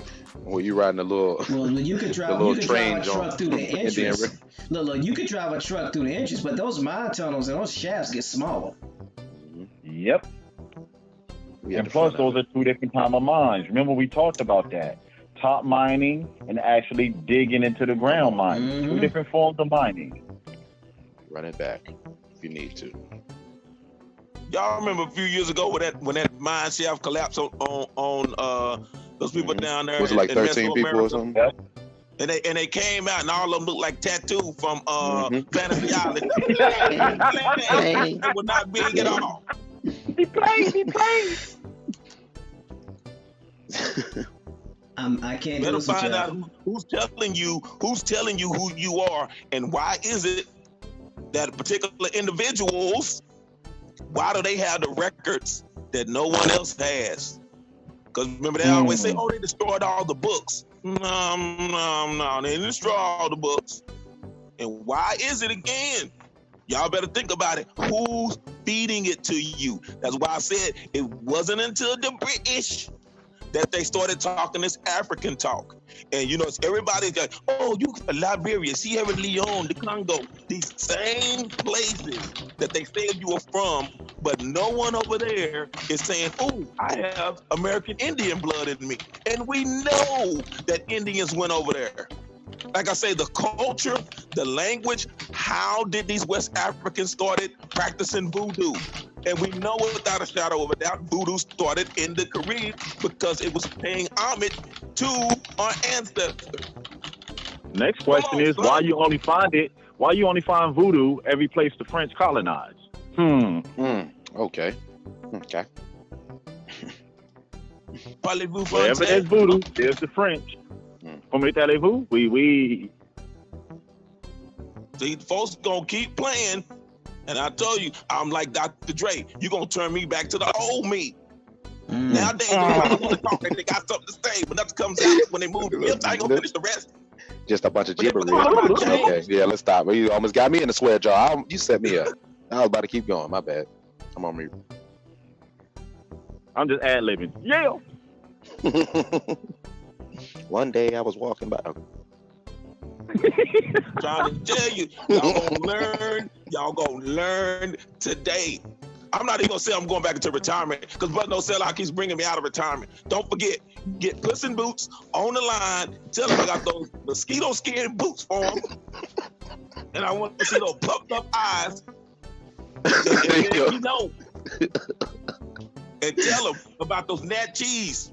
Nat cheese. Same folk from Nicaragua. You are the Mayan found some new information for you, James, that he probably need to talk to you about. So yeah. Yeah, tell them to come on. Come on, Any of them. They won't tell you the names. But thank you, Issa, for putting us on those boats, aka the Phoenicians, aka the Phoenix, aka the Itza. AKA. In case you didn't know. Oh, man.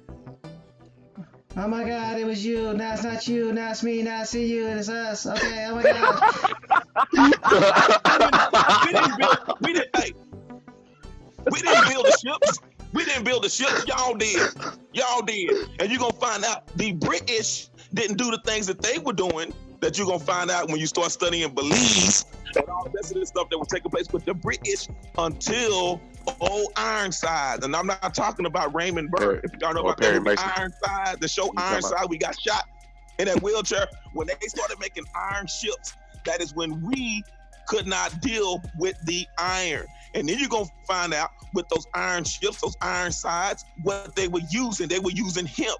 Why you're gonna find out why the British kept sending people over to the Americas to do what? To grow hemp, because hemp was used to keep the metal and the metal together on the ships.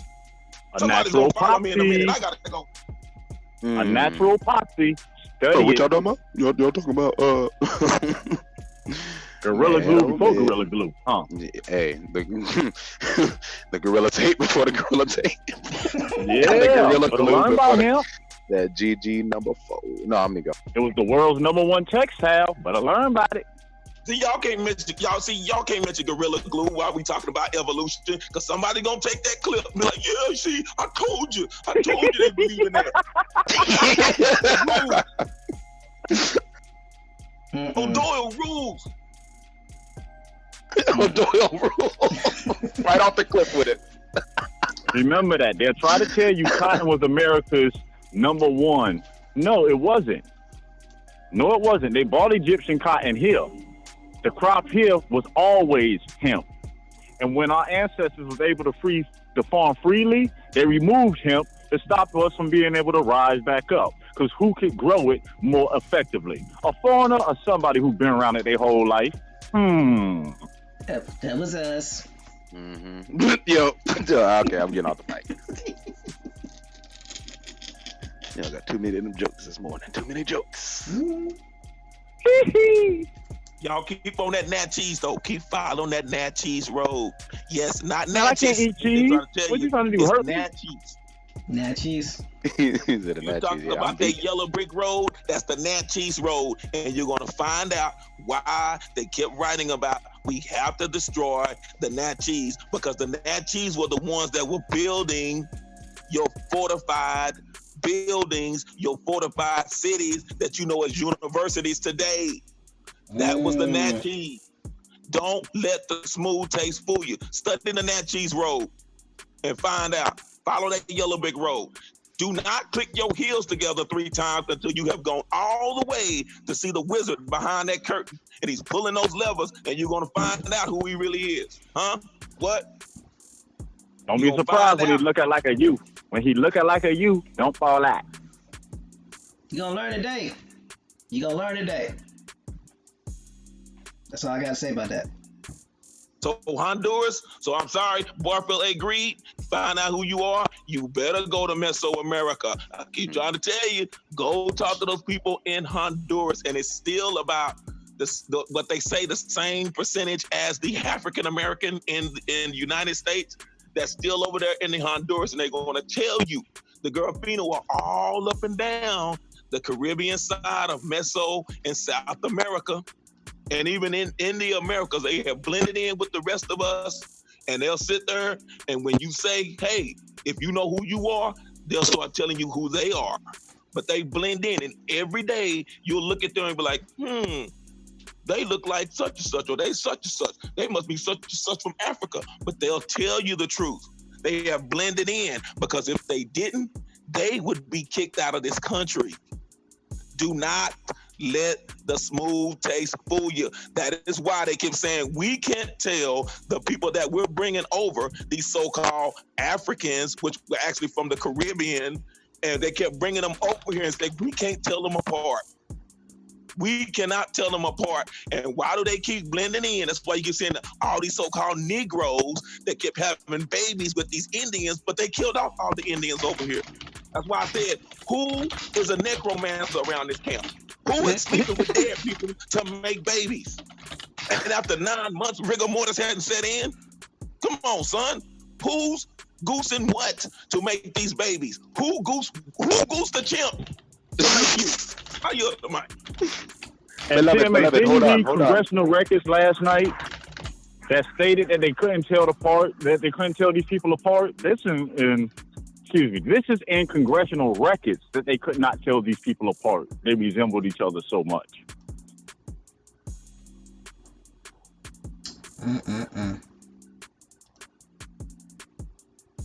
Thomas, unmute yourself. Unmute yourself. You're not listening. Unmute yourself. I'm not muted.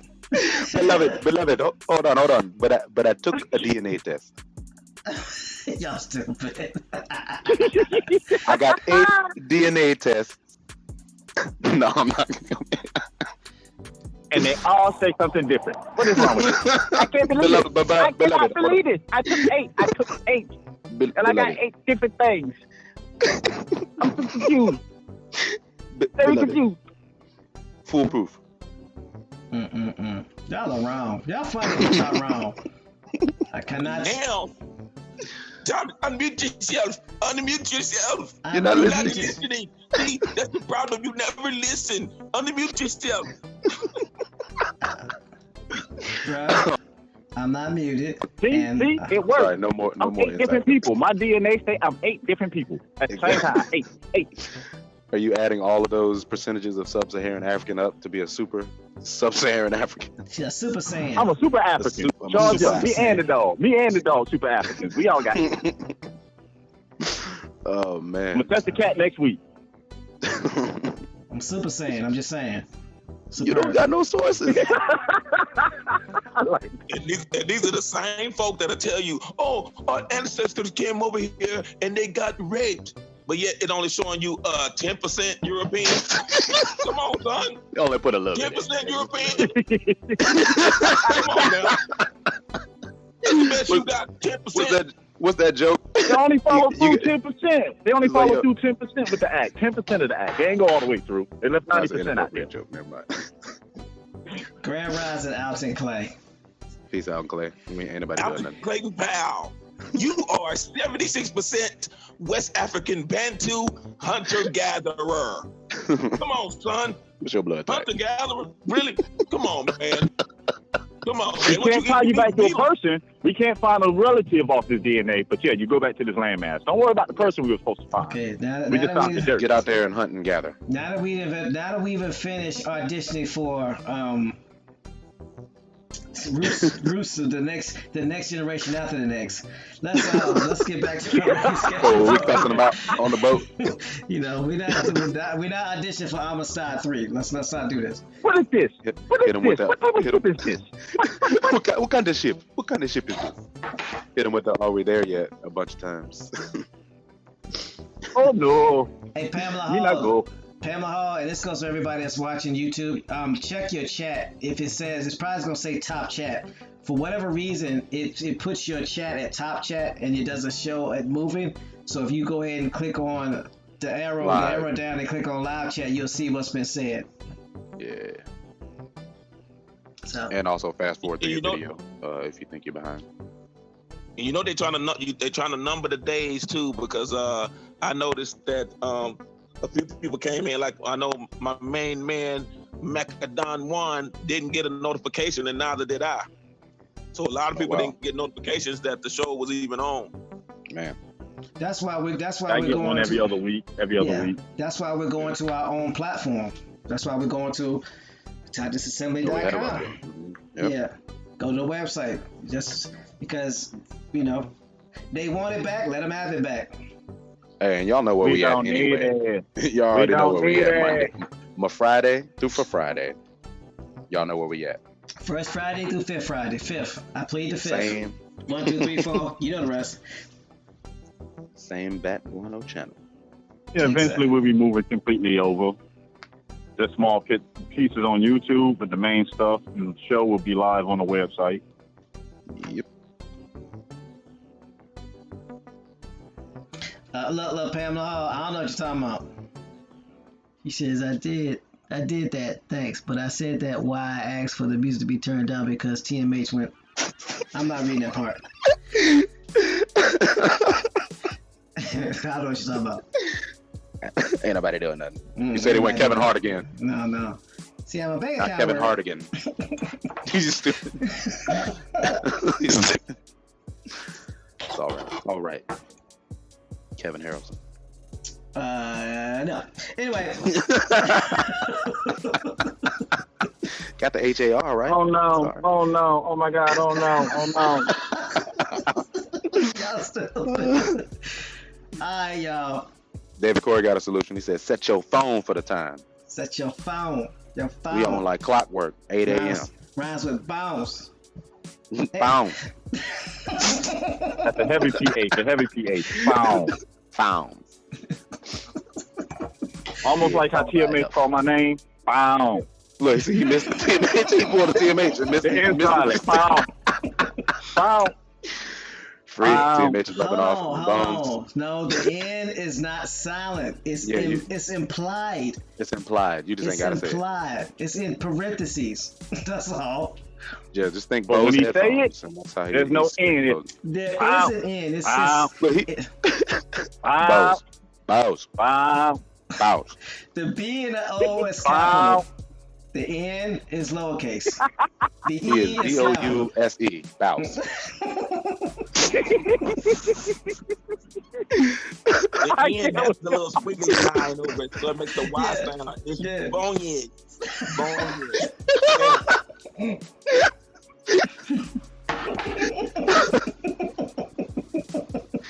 Yo, I'm done with this. See how they treat me, y'all? See how they treat me? See how they treat me? No love, just none, not nan, not a bit. Not nan, not another. Free got it. Free, that's what I've been thinking this whole time. The first time I heard it, I'm like, yo, is he at the Bose outlet like right now? Where's he at? I'm trying to get these electronics. Bow. You know we love you, man. Oh man, he doing ad libs for Waka Waka right now. Bow, bow, bow, bow. They got them bows on them, got them bows. Exactly. David Carey said, boys. No. Bios. Is that Bios? Bows. Bows. Anyway, let's stop.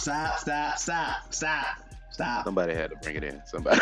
Oh, Cliff, can you give me the stop sign, please? Because they're not listening to me.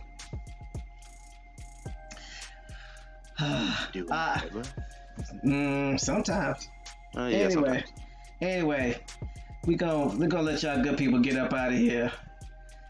Thank you, Oak Cliff. Appreciate you. See, she heard me. Throw them bows. Really? Throw them bows? Really? Anyway, moving on.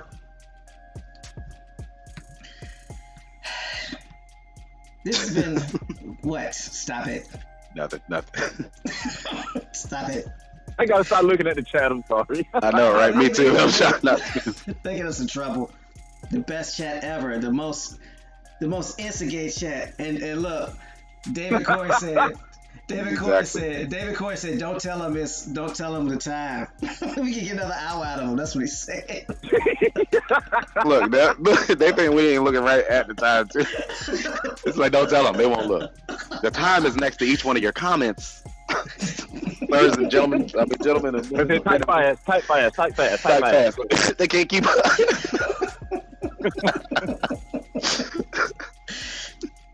Oh man. So don't sell out. Oh, I needed that this rising. Thank all the relatives. All that energy feel good. Exactly. How we do it? Mr. TJ talking about some keep the party going. Nah, bro, I got bills to pay. Look, keep the party going. Said keep the party. That sounds like the joke of Jesus turning water into wine. Y'all keep the party going. What's on these crackers? She said TMH and must be laws in the Bermuda Triangle. Captain Petty T saved the ends. Really? Kappa Chopper 803 says that's how we do it. We signed up for an expedition to find that end in the Bermuda Triangle for you, TMH. Just said she got you. That sounds like trouble. He said that's how we do it on First Friday. Gotta bring it in right. So, let's go ahead. Don't sell out. Give the good people something to hang on to until mañana. Well, I don't know if they're gonna be able to hang on to it, but appreciate everybody for showing up today for this great Grand Rising show. Hope y'all learned something, and if you need help with your genealogy, still definitely hit us up in the email. because as you can see, some names and areas and locations have been changed for the worst as far as your history goes. So definitely hit us up if you need any help with your genealogy. Yeah, links in the chat. I'm done. I'm through. I'm gonna stop right there. All right. I have something better tomorrow for you. Something better tomorrow? Okay. It's the second Friday. It's gonna be. You have something better on the second Friday? Maybe. Yep. No. Okay. Don't quote me. Too late. Matter of fact, erase that. You record it. You record it. Chop it up. Before I release the mic to Dude, I'm gonna read what he put in the comment section. He says Nicaragua equals Nai equals sun kisses Kara, beloved agua. Agua equals water. In Egypt, they are known as Karamaya. In India, they are known as Nagamaya.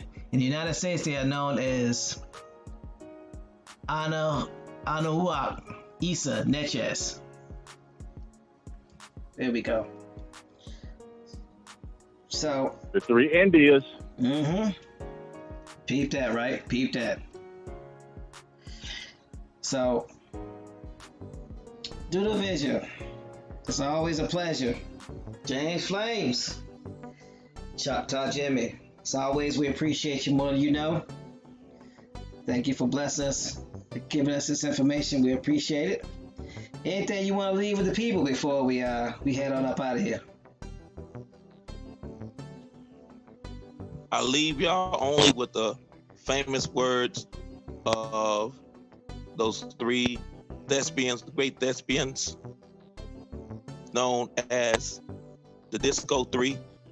You know them better as the Fat Boys.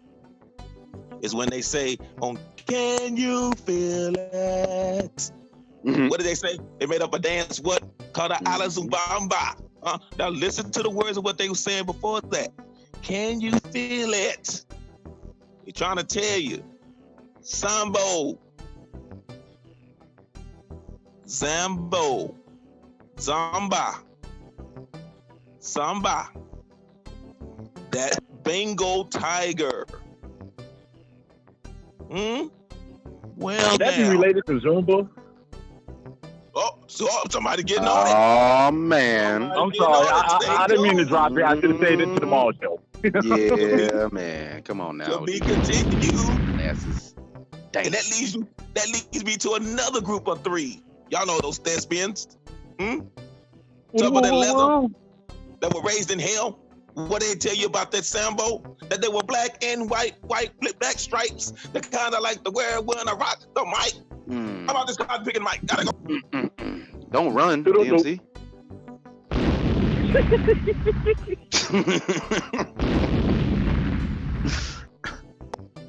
My Adidas. To the best chat ever. To the panelists, I thank y'all. But no sellout. I'm not going into retirement anymore because you keep bringing me back. We want Puss in Boots. I'm going right now to make my picket signs. I said I would never march anymore because I got too many bunions. But bring back Puss in Boots.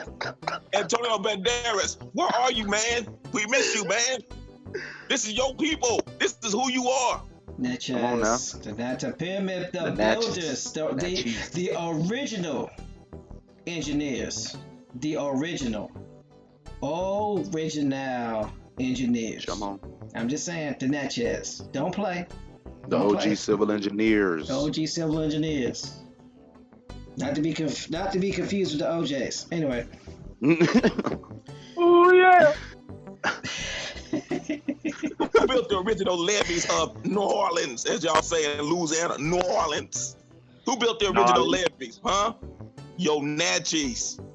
Mm-hmm. What? Who? When? That's why they had to blow it up.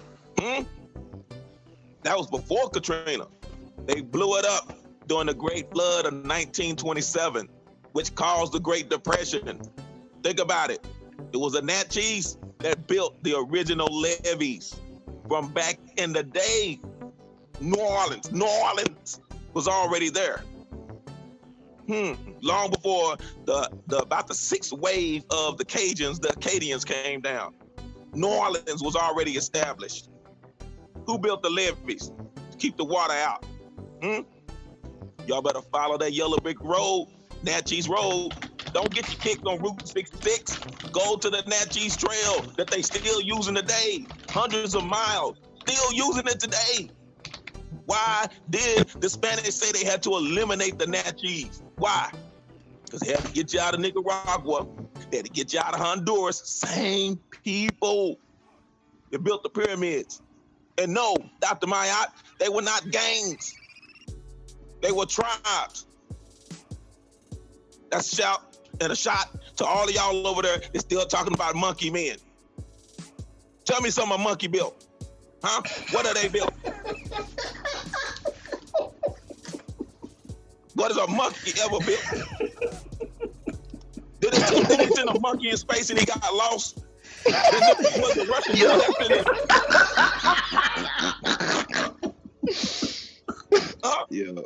tell me if I'm right or wrong.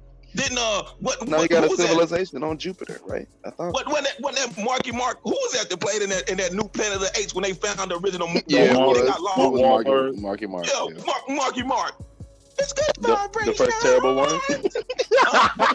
When he found that monkey. Monkey couldn't even find his way back home. Come on. You don't tell me you came from a monkey. Then all of a sudden you started building ships, started selling the world. Come on, son. They downloaded that information. They picking fleas and lice off each other and eating them. Come on, man. Still. To this day. It's called a bath. To this day. You go ahead and think, oh, what's up, cousin? That monkey will literally peel your face off. Why? Because that monkey knows you're not from them. You would do that to your cousin. Your face. I tell that woman, what they hear in Dallas when that woman got her face literally peeled off. Y'all keep messing around with these apes if you want to. Precision. Oh man, look at my cousin. He said, don't feed the animals. Y'all go right ahead and keep doing it.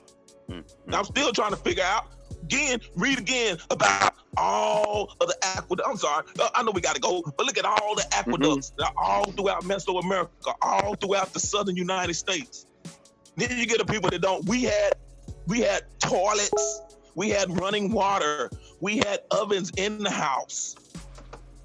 Then all of a sudden, a group of people came, and now we got outhouses and stuff. Show me the great plumbing system in West Africa. Why do we still have starving Marvin on TV with flies all around his mouth? You tell me you don't have enough sense to wipe a fly away from your mouth? Come on, son. You ain't even stick your tongue out to get the fly off your face?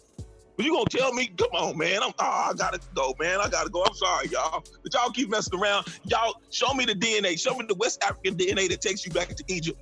You walking around there with an ankh over your shoulder, crossing over your shoulders. You got a big old fork and a big old spoon on your wall. No one West African with their hands. Where's the Civil War that says made in West Africa? Because even when you got fine dishware, it called it China. They don't call it West African ware. Come on, son. Yo. I can't. I gotta go. I love y'all. I gotta go. I'm out of here. Guano bowls. Collect the whole stack. Oh man. Copper, help. Somebody. What in the world did I walk into? I got him a guano bowl, you know. Yeah. They got the bat poop go. I can't even get it out. I'm dying over here, y'all. Who made James Mayan? That's all I want to know. Who did it? I'm coming for you. I got to do it. Who made a man? Somebody in the chat said something about Jabarbi. Man, y'all don't get me started because I got receipts. Look, I told y'all. He with an arc on his wrist. Is dropping. We dropping a load soon. Sign, log in. Oh my goodness, man. What is we gonna do? He said we dropping a load soon. Do the records. Wow, he just. Ain't nobody close the show. Just pooping on your performance, partner. We ain't playing. I told you, I tell you, I was spit all over the mic like Cool G Rap. Poison. What's the be about? Cool G Rap is a What's your spitter. brain do wrong? Cool G Rap is a spitter. Wait. What is Coochie Rap? Sound like Mike Tyson. I think I need oxygen, y'all. Oh my goodness. Straight. This In a Coochie handbag. Rap sound like Mike Tyson.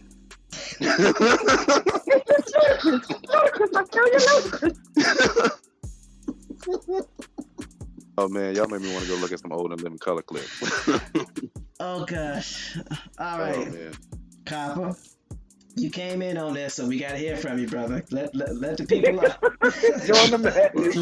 You enjoyed the match, brother. So What are you gotta- saying, damn? You gotta help us get. Stop it. You Look, y'all got the chart on. Y'all got the chat on Jabari right now. I gotta put the Jabari voice on. Nah, you gonna do that. So I never has seen my wife, but I'm gay. It's ridiculous. Stop it. Ludicrous. It's ludicrous. I tell you, ludicrous. Oh man. Okay, this is not the blooper reel, so stop it.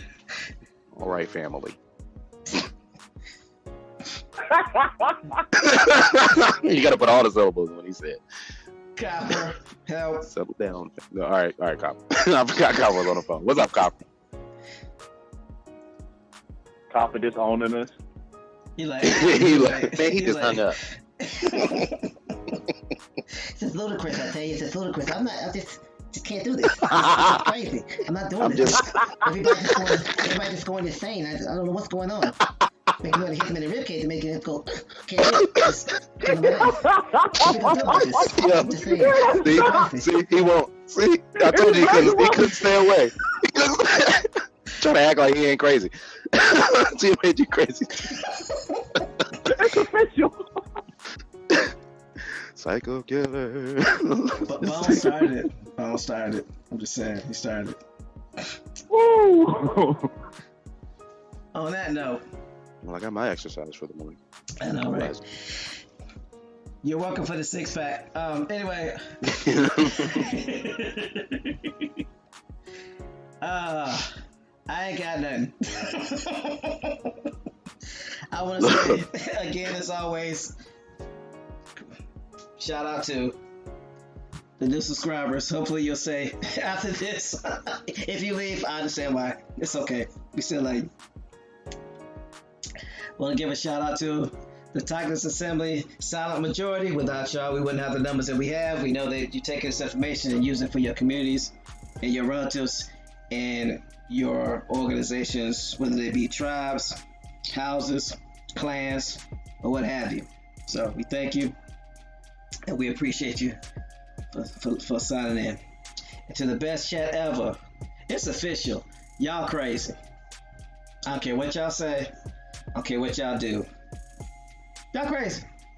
Y'all know it. We know it. But we still love you guys. Appreciate y'all for keeping us on our toes. And wanted us to stay on longer, which y'all got y'all wish. You're gonna blame Do Division, but it's okay. So thank y'all. To the panel, y'all made my job easy. I ain't as crazy as y'all, but I am crazy. I'll leave that alone. And with that being said, please remember that it's all about genealogy, helping you find out who you are, so you can know who everybody else is, so you can know where to go from there. And with that, I relinquish the mic to Bones H. McCoy, so he can send us out. I relinquish the mic. All right, enough time for me to get my breath back. I'd like to thank the panel for all the work they put in on every Rising show. I'd like to thank the chat, the ones that are constantly active that make this possible and bring the entertainment right along with us. Would like to thank the listeners that's just listening to learn who they are and to use this information. Because without none of these pieces, none of this would be possible. And on that note, as we keep digging through our story, let's make sure we don't let it go to waste. Let's make sure that as we go through the story, that we also apply it and leave written records so the ones that follow behind us don't have to dig through the system just to know who they are. Oh, that was Copper coming back in? Yes, sir. Sorry about that. I got a call. Oh, from, you can go ahead, and I'll just come back and sign off. Oh no, go ahead with it, bro. Oh, all right. And like I was saying, make sure that we leave our story behind. Let's make sure we document our story and keep our records safe. This information should be very sacred to us, so we never end back up in this situation. So on that note, it's always a good time when we kick it with the relatives. There's no funner place we'd rather be in the rising. So until the next show, everyone make sure you have a very, very blissful day, and peace.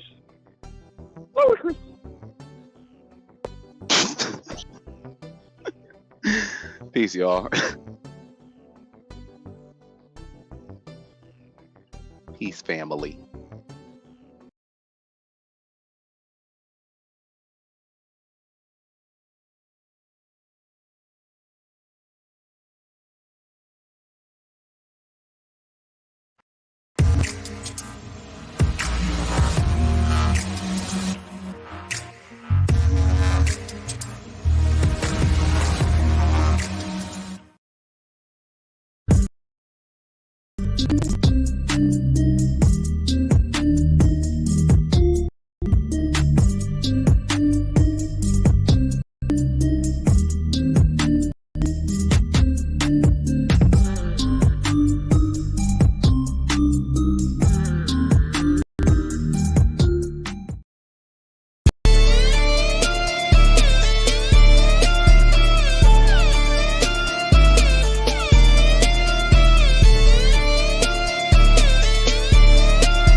Warning, warning, warning. Hard hats, pickaxe, shovels, boots required.